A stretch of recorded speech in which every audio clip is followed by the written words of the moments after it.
എല്ലാവർക്കും നമസ്കാരം. അപ്പോൾ നമ്മൾ കുറേ ആഗ്രഹിച്ച് നമ്മുടെ ഒരു പ്രൊജക്റ്റ് നമ്മൾ കംപ്ലീറ്റ് ചെയ്തിട്ട് അതിൻ്റെ കുറച്ച് അനുഭവങ്ങളും അതേപോലെ അതിന് നമുക്കുണ്ടായ ചിലവും കാര്യങ്ങളും സംസാരിക്കാൻ വേണ്ടിയാണ് നമ്മളിന്ന് ഇവിടെ ഇരിക്കുന്നത്. അപ്പോൾ നമ്മുടെ പ്രൊജക്റ്റ് താണ്ട് നമ്മുടെ ബാക്കിൽ ഇരിക്കുന്നുണ്ട്. 4 മാസത്തെ കഠിനാധ്വാനാണിത്. 5 മാസത്തെ കഠിനാധ്വാനാണ്. 5 മാസത്തെ കഠിനാധ്വാനം എന്ന് പറയുന്നതിന് കുറച്ചും കൂടെ മടി പിടിച്ച് നമ്മളതിനെ നീട്ടി വലിച്ചങ്ങ് കൊണ്ടുപോയി. ഊരി വെച്ച് 2 മാസം വെറുതെ ഇരുന്നു. സത്യം. ഓരോരു പിന്നെ നമ്മുടെ വേറെ ജോലിത്തരവും കാര്യങ്ങളൊക്കെ ആയിട്ട് ഞങ്ങളവിടെ വെച്ചു. പിന്നെ ഒരു മൂഡ് വന്നങ്ങ് മൊത്തത്തിൽ അങ്ങ് ചെയ്ത് നമ്മൾ ഒരാഴ്ച മെനക്കെട്ടിരുന്നങ്ങ് അതെ മുഴുവൻ തീർത്തു എന്ന് പറയാനായിട്ടില്ല. ഏതാണ്ട് 1-2 ചെറിയ കാര്യങ്ങളും കൂടെ പൊടിക്കൈകളും കൂടെ ചെയ്യാനുണ്ട്. അത് നമുക്ക് അവസാനം സംസാരിക്കാം. എന്താണെങ്കിലും നമുക്ക് എല്ലാവരും അതായത് മൊത്തത്തിൽ നമ്മളിട്ട ഇതിലെല്ലാത്തിലും വന്ന ചോദ്യം ഇതാണ്: ഇതിന് എന്ത് ചിലവ് വന്നു, ഇതിന് എന്ത് ചിലവ് വന്നു. അപ്പോൾ നമുക്ക് ഡയറക്റ്റ് ചിലവിലേക്ക് തന്നെ കടന്നിട്ട് ബാക്കിയുള്ള വിശേഷങ്ങളും കാര്യങ്ങളും സംസാരിക്കാം. അപ്പോൾ ഇതാണ്ട് കുത്തിയിരുന്ന് എത്രയായി ശരിക്കും നമുക്ക് ഇതുവരെ, അതായത് ഇത് ഇപ്പം നമ്മൾ പറയാൻ പോകുന്നത് പക്ക ഇതിൻ്റെ ഇത് മാത്രമാണ്. അതായത് പാർട്സിന് വന്ന റേറ്റും കാര്യങ്ങളും മാത്രം നമ്മളിപ്പോൾ സംസാരിക്കുന്നുള്ളൂ. നമ്മൾ ചെയ്തുകൊണ്ട് നമുക്ക് ലേബറിൻ്റെ ഒരു വിഷയം വന്നിട്ടില്ല. ആ സാധനം നമുക്ക് വന്നിട്ടില്ല. അത് കാര്യമാണ്. വേറെ ആൾക്കാരുടെ അടുത്ത് കൊടുക്കുകയാണെങ്കിൽ എങ്ങനെയാണെങ്കിലും ഒരാഴ്ചത്തെ പണിക്കൂലി വെക്കുമ്പോൾ ദിവസം ഒരു 1000 രൂപ വെച്ച് നോക്കിയാൽ തന്നെ ആയി. അതെ, 5000 രൂപയുടെ അടുത്ത് നമ്മൾ കൊടുക്കേണ്ടി വരും. അതെ. അപ്പോൾ ഇതാണ്ട് എല്ലാം ഒന്ന് നേരത്തെ ഇരുന്ന് ഞങ്ങൾ എല്ലാം കണക്കൂട്ടി എഴുതി വെച്ചിട്ടുണ്ട്. നമ്മുടെ ബഡ്ജറ്റ് സത്യം പറഞ്ഞു കഴിഞ്ഞാൽ മൊത്തത്തിൽ ഇത് കാരണം ഏതാണ്ട് എല്ലാ സാധനവും പുതിയത് ഇടാന്നുള്ള പ്ലാനായിരുന്നു ഇതിൽ. അപ്പോൾ അതുകൊണ്ട് തന്നെ നമ്മൾ ഒരു 10-15,000 രൂപയാണ് ബഡ്ജറ്റ് വെച്ചിരുന്നത്. എന്താണേലും നമ്മുടെ കാൽക്കുലേഷൻ ഏതാണ്ട് ശരിയായിരുന്നു. ഏതാണ്ട് അതിനോട് അടുത്ത് തന്നെയാണ് നമ്മുടെ പാർട്സിന് മാത്രം ചിലവ് വന്നിരിക്കുന്നത്. അപ്പോൾ പറഞ്ഞു തുടങ്ങാം എന്നാ. നമ്മളിൽ ഏറ്റവും റേറ്റ് വന്ന സാധനം ഏതാണെന്ന് തന്നെ ഊഹിക്കാൻ പറ്റുമോ? ടയറായിരിക്കും. ടയറായിരുന്നു അതിനകത്ത് ഞാൻ എൻ്റെ കണക്കൂട്ടലിൽ ഏറ്റവും അല്ല ഉണ്ടെന്ന് എനിക്ക് അല്ല ടയർ ഏതാണ്ട് അടുത്താണ്. പക്ഷേ ടയറിനെക്കാളും റേറ്റ് ഉള്ളൊരു സാധനമുണ്ട്. അത് നമ്മൾ ഇതിൽ മോഡിഫൈ ചെയ്ത് റെട്രോഫിറ്റ് ചെയ്ത് നമ്മുടെ സസ്പെൻഷനാണ്. TVSൻ്റെ പുതിയ മോഡൽ TVS ജൂപ്പിറ്റർ 125 വരുന്ന അഡ്ജസ്റ്റബിൾ ആയിട്ടുള്ള സസ്പെൻഷൻ നമ്മുടെ വണ്ടിയിൽ ഡയറക്റ്റ് നമ്മൾ സ്വാപ്പ് ചെയ്തിട്ടുണ്ടായിരുന്നു. അപ്പോൾ അതിനാണ് ഏറ്റവും റേറ്റ് കൂടിയിരിക്കുന്നത്. അതിന് 1875 രൂപയായിട്ടുണ്ട്. 1800 അല്ല, ഞാൻ പറഞ്ഞ പൈസ ഞാൻ 2 ടയറിൻ്റെ കൂടെ പൈസ അങ്ങനെ നോക്കുമ്പോൾ അതിനാണ് റേറ്റ്. ഞാൻ സിംഗിൾ ഒരു പീസിൻ്റെ കാര്യത്തിലാണ് പറഞ്ഞത് കേട്ടോ. അപ്പോൾ അത് അതാണല്ലോ, 2 കൂടെ പറയണല്ലോ. ഓക്കെ. അപ്പോൾ എന്നോട് ചോദിക്കും, ഞാൻ ഈ രീതിയിലാണ് ചിന്തിച്ചത്. അപ്പോൾ 1875 രൂപ. 1875 രൂപ മാത്രമല്ല, ഈ പാർട്ട് കിട്ടാൻ വേണ്ടി കുറേ തപ്പി. നമ്മുടെ വയനാട്ടിൽ ഇത് കിട്ടാൻ ഭയങ്കര പാടായിരുന്നു. പല TVSൻ്റെ ഷോറൂമുകളിലും അന്വേഷിച്ച് എവിടെയും കിട്ടാനില്ല. അവസാനം നമ്മൾ മൈസൂരിൽ നിന്ന് ഒരു ഷോറൂമിൽ നിന്നാണ് ഇതിവിടേക്ക് വരുത്തിച്ച്. അതും എനിക്ക് തോന്നുന്നു 2 ആഴ്ച എങ്ങാണ്ട് എടുത്തു. എന്നിട്ടാണ് ഈ സാധനം കിട്ടിയത്. എന്നാലും അത് ഇൻസ്റ്റാൾ ചെയ്തു. ഫീഡ്ബാക്കൊക്കെ നല്ലതാണ്. നമ്മൾ സസ്പെൻഷനൊക്കെ മൊത്തത്തിൽ പരീക്ഷിച്ച് നോക്കിയിട്ടില്ല. അഡ്ജസ്റ്റബിലിറ്റി മൊത്തത്തിൽ പരീക്ഷിച്ച് നോക്കിയിട്ടില്ല. പക്ഷെ വണ്ടിയുടെ ഹൈറ്റ് ബാക്കിൽ നിന്ന് കൂടി. ഏറ്റവും വലിയ വ്യത്യാസം ഇപ്പോൾ ബാക്കിൽ സ്റ്റാൻഡ് ഇട്ട് കഴിഞ്ഞാലും സെൻട്രൽ സ്റ്റാൻഡ് ഇട്ടല്ലാണ്ട് ടയർ താഴെ ഇരിക്കുന്നത്. സെൻട്രൽ സ്റ്റാൻഡൊക്കെ ഇടാൻ ഭയങ്കര എളുപ്പമായി. അത് മാത്രമല്ല, ഇത് ബാക്കിൽ നിന്ന് ഹൈറ്റ് കൂടിയിട്ടുണ്ട്. ഒരാൾ ബാക്കിൽ ഇരുന്ന് കഴിഞ്ഞാൽ വണ്ടി ഇരുന്ന് നല്ല സെറ്റാകും. കംഫർട്ടിനും നല്ല കംഫർട്ടുണ്ട്. കംഫർട്ടിന് ഒരു പരാതിയില്ല. ഇനിയിപ്പോൾ ബാക്കിയുള്ള സാധനങ്ങൾ പറഞ്ഞ പോലെ ടയറിനാണ് പിന്നെ റേറ്റ് ആയിരിക്കുന്നത്. ടയർ നമ്മൾ റൈസിൻ്റെ ടയറാണ് ഇട്ടിരിക്കുന്നത്. 2 ടൈപ്പ് ടയറാണ് ഫ്രണ്ടിലും ബാക്കിലും ഇട്ടത്. അത് നമുക്കറിയില്ല. നമ്മൾ വെച്ച് രണ്ടിനും ഒരേ ഫ്രണ്ടിലും ബാക്കിലും ഒരേ ടയറിന് ഇട്ടാമെന്നാണ് വിചാരിച്ചത്. പക്ഷേ ഫ്രണ്ടിൽ വന്നിരിക്കുന്ന ടയർ റൈസിൻ്റെ ട്വിസ്റ്റാർ എന്ന് പറയുന്ന സീരീസിൽ വരുന്ന ടയറാണ്. അതിന് 1475 രൂപയായിട്ടുണ്ട് ഫ്രണ്ടിലെ ടയർ. ഇതിലുള്ളല്ലേ കമ്പനി ഒന്നാണ്, പക്ഷേ 2 പാറ്റേണിലുള്ള ടയറാണ്. അത് അവരും പറഞ്ഞു ഫ്രണ്ടിലും ബാക്കിലും വെവ്വേറെ ടൈപ്പ് ടയർ ഇടണമെന്ന്. അതിൻ്റെ കാരണം എന്താണെന്ന് എനിക്കറിയത്തില്ല. ഇത്രയും കാലം ഈ വണ്ടിയിൽ നമ്മൾ ഫ്രണ്ടും ബാക്കൊക്കെ ഒരേ ടയറിന് ഇട്ടിരുന്നത്. ബാക്കിൽ വന്നിരിക്കുന്നത് ട്രൂപ്പ് R എന്ന് പറയുന്ന റൈസിൻ്റെ ടയറാണ്. ഫ്രണ്ടും ബാക്കും ഇല്ലേ ഇവർക്ക്? ഉണ്ട്. പക്ഷേ അത് നമ്മൾ ചോദിച്ചപ്പോൾ അവർ പറഞ്ഞത് ഫ്രണ്ടിലും ബാക്കിലും വെവ്വേറെ ടയർ, വേറെ മോഡൽ ടയർ ഇടണം എന്നാണ് പറഞ്ഞത്. അപ്പോൾ ഞാൻ ചോദിക്കുന്നതല്ല, ഈ ട്രൂപ്പാറിൻ്റെ തന്നെ ഇല്ല, അതാണ് ആ ടയർ ഫ്രണ്ടിൽ ഇടാൻ പറ്റില്ല എന്നാണ് അവർ പറഞ്ഞത്. അപ്പോൾ ട്രൂപ്പാറാണ് ബാക്കിൽ ഇട്ടിരിക്കുന്നത്. അതിന് 1320 രൂപയായിട്ടുണ്ട്. സസ്പെൻഷൻ്റെ കാര്യം നമ്മൾ നേരത്തെ പറഞ്ഞതുകൊണ്ട് നമുക്ക് ഫ്രണ്ടിലത്തെ സസ്പെൻഷൻ്റെ കാര്യം പറയാം. ഫ്രണ്ടിൽ നമ്മൾ നോർമൽ നമ്മുടെ എല്ലാവർക്കും ഇഷ്ടമല്ലാത്ത ഇതിൻ്റെ തന്നെ OEM സസ്പെൻഷനാണ്. പക്ഷേ നമ്മുടെ വണ്ടി 2010 13 മോഡലാണ്. അന്ന് വന്ന സമയത്ത് ഇതിനകത്ത് സ്റ്റോക്ക് ഉണ്ടായിരുന്ന സസ്പെൻഷൻ അല്ല ഇപ്പോൾ വരുന്നത്. അന്ന് വന്നപ്പോൾ രണ്ടും ലീനിയർ സ്പ്രിങ് വരുന്ന രണ്ടും ഒരേപോലെ വരുന്ന ഇതായിരുന്നു ഉണ്ടായിരുന്നു. നമ്മൾ തുറന്നു നോക്കിയപ്പോൾ ശ്രദ്ധിച്ചതാണ്. നമ്മൾ ഇട്ട സാധനം എന്ന് പറഞ്ഞു കഴിഞ്ഞാൽ ഒരെണ്ണം കംപ്രഷനും ഒരെണ്ണം റീബൗണ്ടും ആയിട്ടുള്ള ടൈപ്പ് ഇതാണ് ഇട്ടിരിക്കുന്നത്. സ്പ്രിങ് ആണ്. ആദ്യം വേറെ ആയിരുന്നു. ആദ്യം വന്ന രണ്ട് ലീനിയർ ആയിരുന്നു. അതിൽ കംപ്രഷനും റീബൗണ്ടും ഒന്നും ഉണ്ടായിരുന്നില്ല. പുതിയ മോഡൽ വണ്ടിയുടെയാണ് വന്നിരിക്കുന്നത്. പക്ഷേ എല്ലാവരും കമന്റിൽ ഇത് ഇതായപ്പോൾ തന്നെ പറയുന്നുണ്ടായിരുന്നു, ഇതിനകത്ത് മറ്റേ നമ്മുടെ ഇതിന്റെ മറ്റേ ടൈപ്പ് സസ്പെൻഷൻ വെക്കാൻ പറയുന്നുണ്ടായിരുന്നു. പുതിയ മോഡൽ ആക്റ്റീവയ്ക്ക് വരുന്ന മറ്റേ ഇതാണോ ടെലിസ്കോപ്പിക് സസ്പെൻഷൻ സ്വാപ്പ് ചെയ്യാൻ പറയുന്നുണ്ട്. അതിനുള്ള ഒരു ഓപ്ഷൻ അതിൽ ഉണ്ടോന്ന് എനിക്ക് തോന്നുന്നു. അത് ഭയങ്കര പാടാണ്, കുറെ പണി ചെയ്യേണ്ടി വരും. കട്ട് ചെയ്ത് പിന്നെ വെൽഡ് ചെയ്ത് കയറ്റേണ്ടി വരില്ല. അങ്ങനെ എന്തോ മോഡിഫൈ ചെയ്താലേ ചെയ്യാൻ പറ്റത്തുള്ളൂ. കാരണം ഇതൊരു കവറിന്റെ ഉള്ളിലേക്ക് തള്ളി കയറ്റിട്ടാണ് നമ്മൾ ഇതിന്റെ മേൽഭാഗം ഇതിനകത്ത് വെക്കുന്നത്. അതെ, അതായത് ഇത് മൊത്തത്തിൽ ഇതിന്റെ ഫോർക്ക് അസംബ്ലി മൊത്തത്തിൽ ഊരേണ്ടി വരും. അത് ഊരിയിട്ട് നമ്മൾ ആ ടീ സ്റ്റെം ഒക്കെ ഊരി മാറ്റി പുതിയ ടീ സ്റ്റെം ഇടേണ്ടി വരും. അത് ഇടേണ്ടി വരും, എന്നിട്ടേ ചെയ്യാൻ പറ്റുള്ളൂ. അങ്ങനത്തെ നമ്മുടെ ഒരു കുഴലിന്റെ ഉള്ളിലേക്കാണ് ഈ സസ്പെൻഷൻ കയറ്റിയിട്ട് നമ്മൾ ഇതാക്കി വെക്കുന്നത്. അപ്പോൾ ഈ സാധനം വെക്കണമെങ്കിൽ അത് കട്ട് ചെയ്ത് കളഞ്ഞിട്ട് ഇത് വെക്കാനായിട്ട് വേറെ എന്തെങ്കിലും വെൽഡ് ചെയ്ത് സെറ്റപ്പ് ഉണ്ടാക്കേണ്ടി വരും. അതെ, അല്ലാണ്ട് എന്താ പറയാ, അത് പക്ഷെ അത് ചെയ്ത് കഴിഞ്ഞാൽ കുറച്ച് നല്ലതായിരിക്കും എനിക്ക് തോന്നുന്നു. അല്ല, ഇത് കൂടും, അതായത് എന്താ പറയുക, ട്രാവൽ കൂടും. ഇതിന് ട്രാവൽ കുറവാണ്, അത് ബുദ്ധിമുട്ടുണ്ട്. അത് നമ്മൾ ചെറിയൊരു കട്ടർ ആടുമ്പോൾ തന്നെ നല്ല അടിയാണ്. അതെ, പക്ഷെ എന്ന് വെച്ച് ഇത് മാറ്റിയത് കൊണ്ട് ആ പണ്ട് ഞങ്ങളുടെ എന്ന് പറഞ്ഞാൽ ഞങ്ങളുടെ അത് കട്ട പിടിച്ചു പോയായിരുന്നു. അത് ഇടിയായിരുന്നത്, അത് സ്പ്രിങ് ഉണ്ടായിരുന്നില്ല അതിനകത്ത്. കാണാൻ കുറെ പ്രശ്നങ്ങൾ ഉണ്ടായിരുന്നു. സസ്പെൻഷന്റെ വിഷയം ഉണ്ടായിരുന്നു, മറ്റേ ഹാൻഡിൽ ബാറിന്റെ വിഷയം ഉണ്ടായിരുന്നു, അതെ, ആങ്കർ ബെഡിന്റെ വിഷയം ഉണ്ടായിരുന്നു, എഞ്ചിൻ ആങ്കറിന്റെ വിഷയം ഉണ്ടായിരുന്നു. ഇതെല്ലാം കൊണ്ടും മൊത്തത്തിൽ ഒരു ഇളക്കായിരുന്നു. അതെ, സത്യം. ഇതെന്ന് പറഞ്ഞു കഴിഞ്ഞാൽ ചെറിയ സ്പീഡിലൊക്കെ പോവുകയാണെങ്കിൽ നടക്കും പെട്ടെന്ന്. അതായത് നമ്മൾ ചെറിയ സ്പീഡിൽ പോകുമ്പോൾ വലിയ ഇതാകും. ഭയങ്കര സ്പീഡിൽ പോകുമ്പോൾ ചെറിയ കട്ടറും വലുതായിട്ട് തോന്നും. ആദ്യം ട്രാവൽ ഇല്ലാത്തതുകൊണ്ട് പെട്ടെന്ന് ചാടി കളിക്കും. സത്യം. പിന്നെ ഇപ്പം ബാക്കിൽ ടി വി എസിൻ്റെ ഫ്രണ്ടിൽ ഇതുവാക്കിയത് കൊണ്ട് ഇത് തമ്മിലൊരു സിങ്കിനൊരു ചെറിയ ഇതുണ്ട്. അത് കുറച്ചും കൂടെ ട്രാവലും കാര്യങ്ങളൊക്കെ വ്യത്യാസമുണ്ട്. അപ്പോൾ കുറച്ചും കൂടെ ബാക്കിൽ സുഖമാണ്. ഫ്രണ്ടിൽ പക്ഷേ കട്ടർ ആടുമ്പോൾ നേരത്തെ പറഞ്ഞ ഫീലുണ്ട്, അത് ഒരു കുത്തുന്ന ഫീലുണ്ട് അതിന്, ട്രാവൽ കുറവുള്ളതിൻ്റെ. ബാക്കിൽ സസ്പെൻഷൻ്റെ കാര്യം പറഞ്ഞപ്പോൾ നമ്മൾ അതിൻ്റെ ഇതും മാറ്റിയായിരുന്നു, ഹാങ്ങർ ബുഷ് മാറ്റിയായിരുന്നു അതിൻ്റെ ഉള്ളിൽ. അതിന് 50 രൂപ. അത് ആക്സസിൻ്റെ ബുഷാണ് നമ്മൾ ഇതാക്കിയത്. എനിക്ക് തോന്നുന്നു ഇതിൽ പല ഈ 110, 125cc സ്കൂട്ടറുകൾക്ക് പൊതുവെ ഇങ്ങനത്തെ പാർട്സ് ഒക്കെ ഇന്റർചേഞ്ച് ചെയ്യാൻ പറ്റുന്ന ഇതിലാണ്. എല്ലാം ഒരേപോലെ തന്നെയാണ്. അതെ, അപ്പോൾ അതാണ് ചെയ്തിരിക്കുന്നത്. ഇനി അടുത്തത് നമുക്ക് ഏറ്റവും റേറ്റ് വന്ന സാധനം, റേറ്റ് വന്നത് അവിടെ നിൽക്കട്ടെ, നമുക്ക് ഓരോരോ സാധനമായിട്ട് ഞാൻ പറയാം. ടയറിൻ്റെ കാര്യം പറഞ്ഞു. ഇനി അടുത്തത് ഹാങ്ങർ ബെഡ് എന്ന് പറഞ്ഞു കഴിഞ്ഞാൽ ചാസിനെ എഞ്ചിനെയും കണക്ട് ചെയ്യുന്ന ഒരു സാധനമാണ്. അതായത് ചുരുക്കി പറഞ്ഞാൽ നമ്മുടെ ബൈക്കിലെ സ്വിംഗാമിന്റെ ഒരു ഏതാണ്ട് അതെ സ്കൂട്ടറിൽ ഇത് കൊടുക്കുന്ന സാധനമാണ്. ചാസിയിൽ നിന്ന് ഇതിന് ഇൻഡിപെൻഡന്റ് ആയിട്ട് ട്രാവൽ ചെയ്യാൻ വേണ്ടിയിട്ടുള്ള, എഞ്ചിന്റെ ഭാഗം ട്രാവൽ ചെയ്യാൻ വേണ്ടിയിട്ടുള്ള ഒരു മെക്കാനിസം ആണ്. അതെ, ആ സാധനം മാറ്റാൻ, അത് മാറ്റിയതിൻ്റെ കൂടെ അതിൻ്റെ 2 ബുഷും ഫൗണ്ടേഷൻ ബുഷുകൾ 2 നമ്മൾ മാറ്റിയായിരുന്നു അതിൻ്റെ കൂടെ. അപ്പോൾ ഈ ഹാങ്ങർ ബെഡിന് 436 രൂപയായി. അത് OEM ഹോണ്ടയുടെ തന്നെ സാധനമാണ് നമ്മൾ മാറ്റിയത്. നമ്മുടെ ഇതിൻ്റെ ഈ ഇത്രയും 12 കൊല്ലം കൊണ്ട് ഇതിൻ്റെ അത് ഷാസിയിലേക്ക് ഇങ്ങനെ കയറ്റി വെക്കണം ഹാങ്ങർ ബെഡ്. ആ കയറ്റി വെക്കുന്ന സാധനത്തിൽ ഒരു നല്ലൊരു ബുഷ് ഉണ്ട്. നമ്മുടെ വണ്ടിയിൽ ആ ബുഷൊന്നും ഉണ്ടായിരുന്നില്ല, അതൊക്കെ തേഞ്ഞ് ദ്രവിച്ച് പോയായിരുന്നു. ബുഷെല്ലാം പൊട്ടി തകർന്നു. അതല്ല, ആ ഉള്ളിലേക്ക് കയറ്റി വെക്കുന്ന സാധനത്തിൽ ബുഷേ ഉണ്ടായിരുന്നില്ലല്ലോ നമ്മുടെ വണ്ടിയിൽ. അതിന് ബുഷ് ഉണ്ടായിരുന്നില്ല, മറ്റേ ബുഷെല്ലാം ദ്രവിച്ച് പോവുക ചെയ്തത്. എന്താണെങ്കിലും ആ ഹാങ്ങർ ബെഡിന് 436 രൂപയായി. അതേപോലെ ഹാങ്ങർ ബെഡിൻ്റെ ആ ഫൗണ്ടേഷൻ ബുഷുകൾ 2 മാറ്റി ഒന്നിന് 20 രൂപ. അങ്ങനെ 2 രൂപ 2. ഈ പല വണ്ടികളിൽ ഈ വൈബ്രേഷനൊക്കെ വരുന്ന ഈ ബുഷുകൾ മാറ്റിയാൽ തന്നെ ഭയങ്കര വ്യത്യാസം ഉണ്ടാവും. ഈ ബുഷുകൾ കാലങ്ങളുടെ ഇതിൽ അത് റബ്ബറൊക്കെയാണ്, അപ്പോൾ അത് പോയെന്ന്. പിന്നെ നമ്മുടെ ഇത്രയും 13 കൊല്ലത്തിൻ്റെ ഇടയിൽ ഇതുവരെ ആ സാധനം മാറ്റിയിട്ടുണ്ടാവാൻ സാധ്യത ഇല്ല, അത് കണ്ടാലേ അറിയാം ആ ഒരു കണ്ടീഷൻ. എടുത്തപ്പോഴേക്കും അതിൻ്റെ ഇടുന്ന നമ്മുടെ അതിൻ്റെ സ്ക്രൂ ഇടുന്ന ഭാഗമൊക്കെ ഊരുന്നതിൻ്റെ കൂടെ തന്നെ ഇളകി ഇങ്ങ് പോകുന്നു, റബ്ബറിനകത്ത് നിന്ന് വിട്ടിങ്ങ് പോകുന്നു. അതെ, അപ്പോൾ ആ ഒരു ഭാഗം കഴിഞ്ഞു. അതൊരു മെയിൻ ഒരു ഇതായിരുന്നു.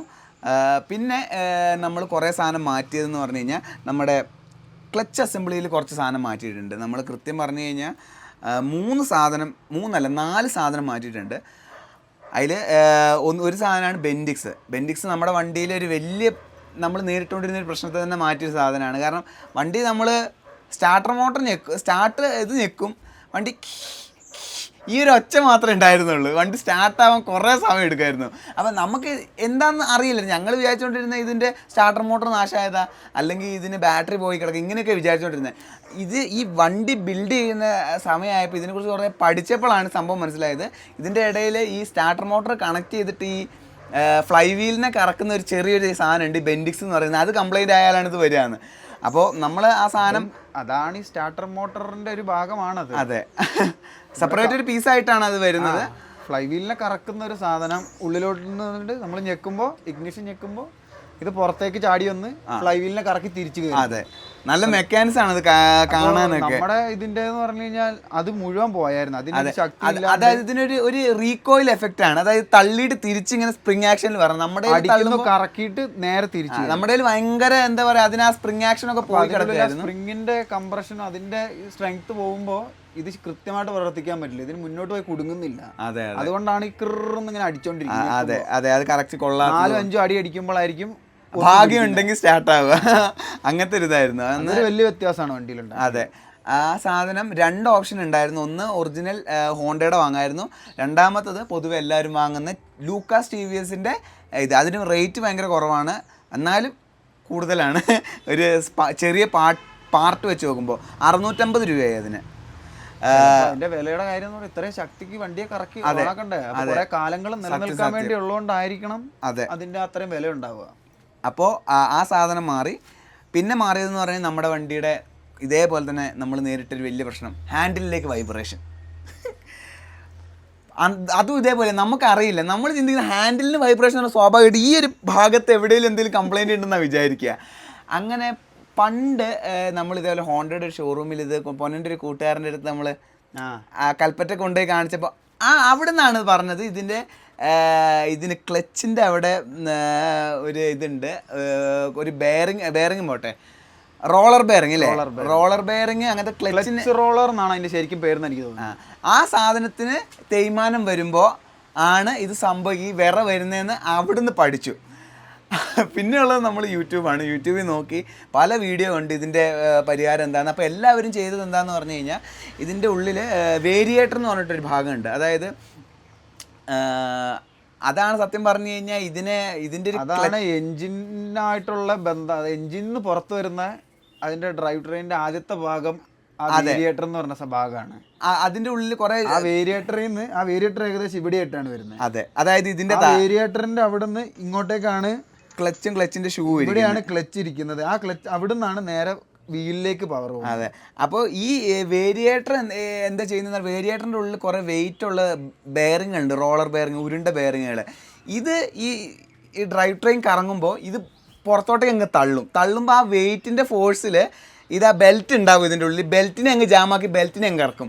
അപ്പോൾ എന്ത് സംഭവിക്കുന്നു പറഞ്ഞു കഴിഞ്ഞാൽ, സ്വാഭാവികമായിട്ട് അപ്പുറമുള്ള ക്ലച്ചുമായിട്ട് കണക്ട് ചെയ്തിരിക്കുന്നതുകൊണ്ട് ക്ലച്ചും കൂടെ അങ്ങ് ഇറങ്ങി വണ്ടി അങ്ങ് പ്രവർത്തിക്കുകയാണ് ചെയ്യുന്നത്. പിന്നെ ത്രോട്ടിൽ കൊടുക്കുന്നതനുസരിച്ച് ക്ലച്ചിൻ്റെ ആ ഭാഗത്തെ പീസ് വികസിക്കുകയും ചുരുങ്ങുകയും ചെയ്യും. വികസിക്കുമ്പോൾ സ്പീഡ് കൂടും, ചുരുങ്ങുമ്പോൾ സ്പീഡ് കുറയും. അങ്ങനത്തെ ഒരു സെറ്റപ്പാണ് CVT ഗിയർ ബോക്സുകൾക്ക് വരുന്നൊരു ഇതെന്ന് പറഞ്ഞാൽ.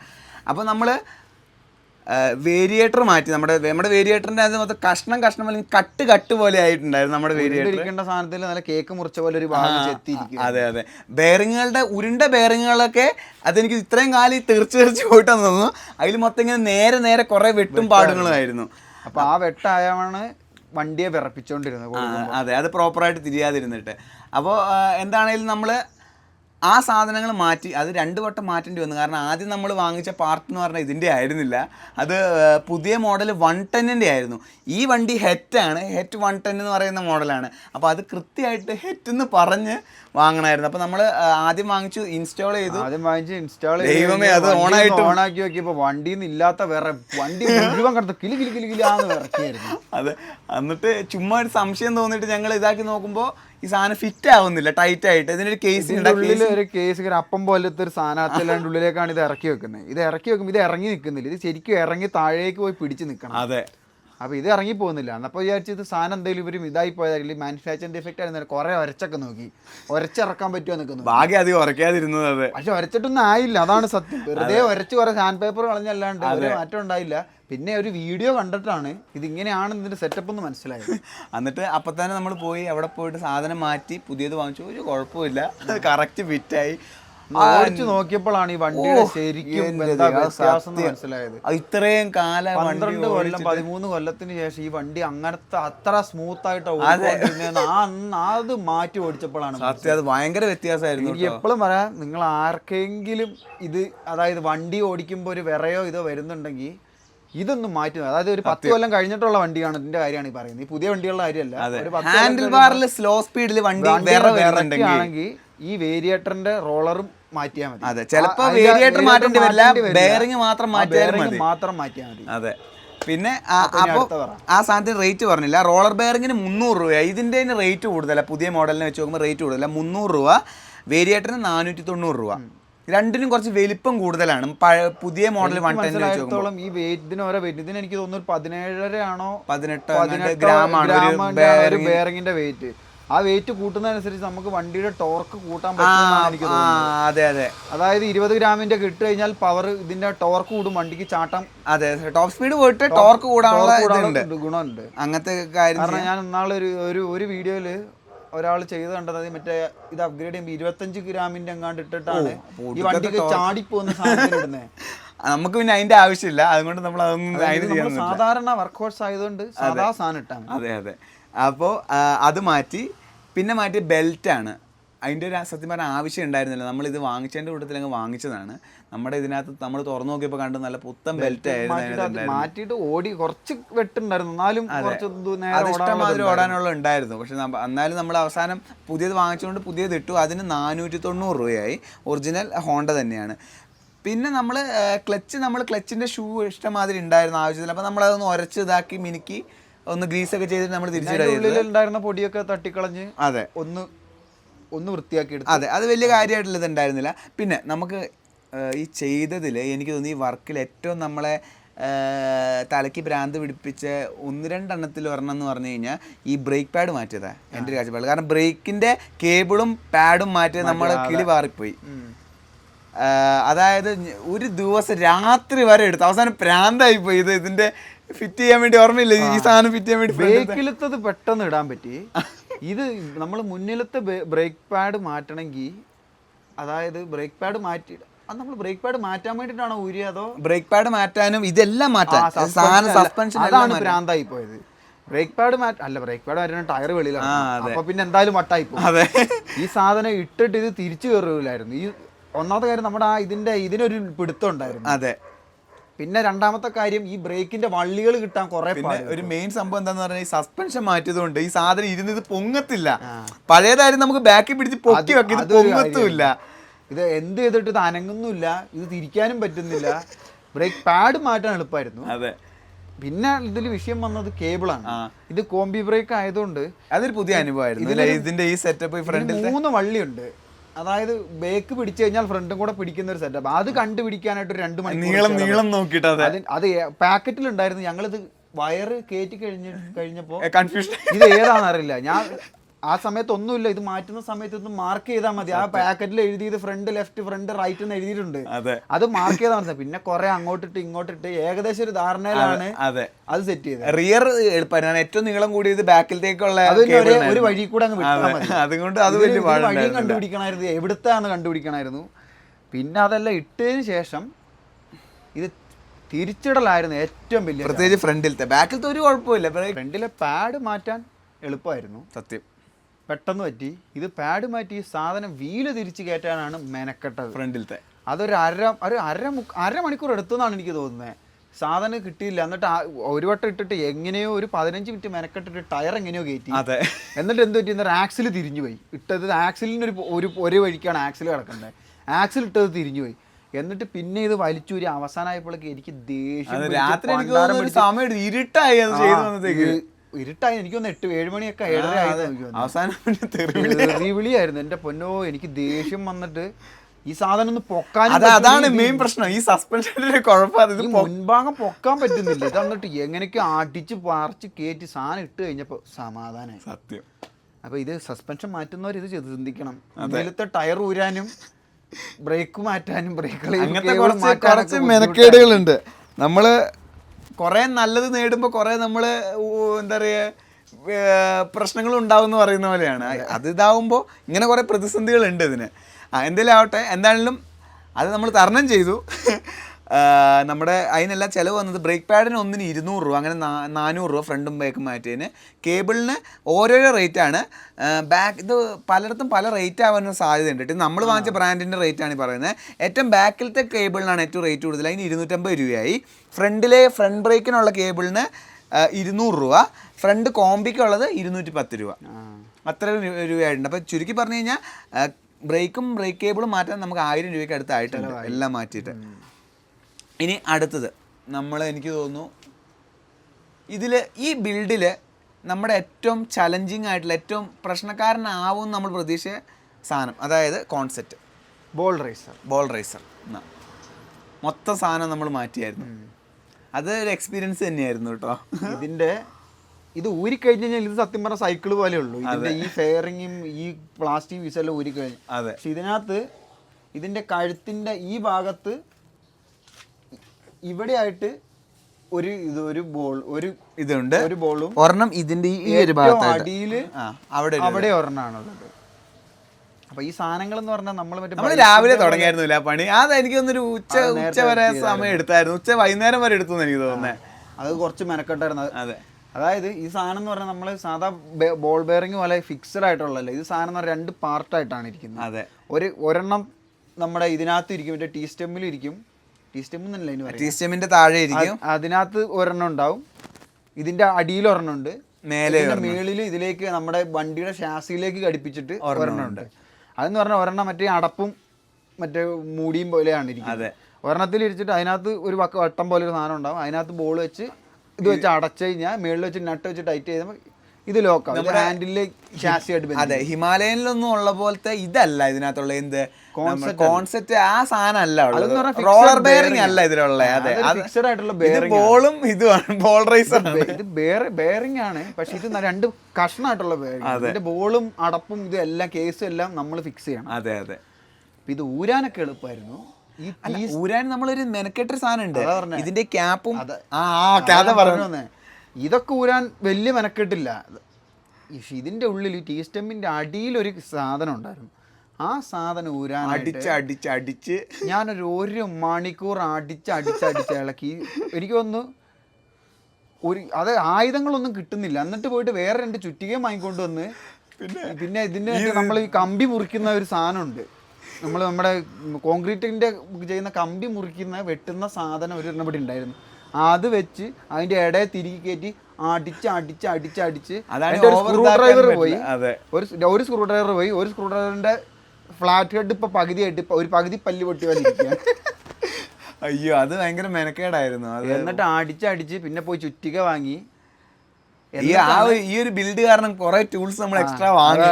മറ്റേ ഇതിന്റെ ബുഷിന്റെ കാര്യം പറഞ്ഞാൽ ആ ബുഷ് മാറ്റണമെങ്കിൽ ഈ ആക്റ്റീവ ബുഷ് പുള്ളർ എന്ന് പറഞ്ഞ സാധനം തന്നെ ഉണ്ടായ ആമസോണിൽ അത് കിട്ടും. അത് വാങ്ങിയാൽ സുഖമാണ്. ഇതും സസ്പെൻഷന്റെ മാറ്റാം, മറ്റേതിന്റെ ഫൗണ്ടേഷൻ ബുഷും എനിക്ക് തോന്നുന്നു. അത് വാങ്ങിക്കഴിഞ്ഞാൽ പൊതുവെ എല്ലാ സ്കൂട്ടറുകളുടെ ഈ ബുഷ് വലിച്ച് ഇളക്കാൻ പറ്റുമെന്നാണ് എനിക്ക് തോന്നുന്നത്. അതെ അതെ, അത് ഏതാണ്ട് സെയിം ആണ്. അതുകൊണ്ട് വേറെ ഗുണമുണ്ട്. നമ്മൾ ഹിമാലയന്റെ സസ്പെൻഷന്റെ മാറ്റുകയാണ്, അതിന്റെ ബുഷ് മാറ്റണമെങ്കിൽ ആ ബുഷ് കൊണ്ട് വലിക്കാൻ പറ്റുമെന്നാണ് എനിക്ക് തോന്നുന്നത്. അതിന്റെ അതേ വലുപ്പമുള്ളൂ. അങ്ങനെ ഒരു ഗുണമായി. എന്താണേലും അതൊരു മെനക്കെട്ട പരിപാടി. നമ്മുടെ ബിൽഡിൽ എനിക്ക് തോന്നുന്നു ഏറ്റവും നമുക്ക് സമയമെടുത്ത് ചെയ്യേണ്ടി വന്ന സാധനം ഇതാണ്. അത് എന്നിട്ട് തിരിച്ചിടുമ്പോഴും ഇതേപോലെ തന്നെ 1-2 പേരുടെ പണിയുണ്ട്. അത് കാരണം ആ കറക്റ്റ് ബോളുകൾ അതിനകത്ത് ഗ്രീസ് ചെയ്ത് ഇട്ട് എണ്ണി ഇട്ട് വെച്ച് അത് കയറ്റി ടൈറ്റ് ചെയ്ത് കുറച്ച് മെനക്കേടാണ്. അത് കയറ്റി കഴിഞ്ഞപ്പോഴും വിഷയമായിരുന്നു. കയറ്റി കഴിഞ്ഞ് ഒന്ന് താട്ടുള്ളപ്പോൾ 2-3 ബോൾ ചാടിപ്പോയി. എന്നിട്ട് പിന്നെ തിരിച്ചൂരി. പക്ഷെ അത് ഈ പറയുന്ന അത്ര വലിയ മെനക്കേടില്ലായിരുന്നു. അതെ, പെട്ടെന്ന് തീർക്കാൻ പറ്റി. അതെ, നമുക്ക് പിന്നെ നമ്മൾ ആദ്യമായിട്ട് ചെയ്യുന്നതിൻ്റെതായിട്ടുള്ള ഒരു ബുദ്ധിമുട്ടുണ്ട്. അത് കൂടുതലും യൂട്യൂബിൽ വീഡിയോ കണ്ടിട്ടാണ് ഇത് ചെയ്യുന്നത്. യൂട്യൂബ് യൂണിവേഴ്സിറ്റിയാണ് നമ്മള് കാണുന്നു, ചെയ്യുന്നു. സത്യം. ഇതൊക്കെ എത്രത്തോളം ശരിയായിട്ടുണ്ടെന്ന് നമുക്ക് ഒരു 100% പറയാൻ പറ്റില്ല. പക്ഷേ വേറെ കാര്യമുണ്ട്, നമ്മളിത് വണ്ടി ടെസ്റ്റ് ഡ്രൈവ് അടിച്ചു നോക്കിയപ്പോൾ നമ്മുടെ വണ്ടിക്ക് ആദ്യം ഇടത്തെ സൈഡിലേക്കാണ് വലത്തെ സൈഡിലേക്കായിരുന്നു വലിയ ഉണ്ടായിരുന്നു. പിന്നെ അത് മാത്രമല്ല, കൈ വിട്ട് കഴിഞ്ഞാൽ ഇതായിരുന്നു അവസ്ഥ. അങ്ങനത്തെ അവസ്ഥയാണ്. ഇപ്പൊ ആ വണ്ടി സ്റ്റേബിളായി. അതിന് കുറെ കാരണങ്ങളുണ്ട്. ഇതൊരു കാരണമാണ്. ഈ ബോൾ റേസർ ഒരു കാരണമായിരുന്നു. ടയർ വലിയൊരു കാരണമായിരുന്നു, ഇതിന്റെ സസ്പെൻഷൻ ഒരു മാറ്റിയപ്പോൾ ഹാങ്ങർ ഒരു കാര്യമായിരുന്നു. അതെ, ടയറിന്റെ കാര്യം പറഞ്ഞപ്പോൾ ടയർ മാറ്റി ഓടിച്ചപ്പോഴും നല്ല വ്യത്യാസമായിരുന്നു. കാരണം ഇത് ടയർ ഇട്ട് നമുക്ക് ബ്രേക്ക് പിടിക്കുമ്പോൾ നമുക്കറിയാം ഇത് ഡ്രൈ ആയ റബ്ബറാന്ന് നമുക്ക് ഫീൽ ആവുമായിരുന്നു അത് ഇതാക്കുമ്പോൾ. പുതിയ ടയർ ഇട്ട് എന്താ സുഖം. വേറെ കാര്യമുണ്ട്, ഇനി വണ്ടി കുറെ നാൾ ഉപയോഗിക്കാണ്ട് വെച്ചോണ്ടിരുന്ന ഒരു വണ്ടിയാണ്. അപ്പൊ ഈ ടയർ മാറ്റിയിട്ട് എത്ര കാലമായി എന്നൊന്നും അറിയില്ല. വെറുതെ ഉപയോഗിക്കാണ്ടിരുന്ന ഈ റബ്ബർ കുറെ കഴിയുമ്പോൾ കല്ലാവും. അതെ, അപ്പൊ ഈ റബ്ബറിന് ടയറിന് ചെയ്യേണ്ട ജോലി ചെയ്യാൻ പറ്റൂലേ റബ്ബർ. അതും കാര്യമാണ്. എന്താണേലും അതിൻ്റെ റേറ്റ് പറഞ്ഞില്ല. കോൺസെപ്റ്റിന് ഫുൾ അസംബ്ലി വരുന്ന ഇതിനെല്ലാം കിറ്റ് വരുന്നത് ഗ്രീസ് അടക്കം വരുന്നതിന് 450 രൂപയായിട്ടുള്ളൂ. സംഭവം വിലക്കുറവാണ്, പക്ഷെ ചെയ്യാൻ ഇച്ചിരി മെനക്കേടാണ്. അതെ, അതുകൊണ്ടാണ് പുറത്ത് നമ്മളിത് കൊടുത്തു കഴിഞ്ഞാൽ നല്ല റേറ്റ് അവർ വാങ്ങുന്നത്. കാരണം ഇത്രയും മെനക്കേട്ട പണിയാണ്, അപ്പം അതിനുള്ള പണിക്കൂലി അവർ വാങ്ങി പോകും. ഇതിനെന്ന് പറഞ്ഞാൽ നമ്മൾ ചില്ലറ പെട്ടെന്ന് ഒരാളെ കൊണ്ട് ചെയ്യാൻ പറ്റൂല. പെട്ടെന്ന് ചെയ്യണി ഭയങ്കര ക്ഷമ വേണം. അതല്ലെങ്കിൽ ഇതേപോലെ അവർ സ്കിൽഡ് വർക്കേഴ്സാണ്, അവർക്ക് പണിക്കാർക്ക് പൈസ കൊടുക്കണം.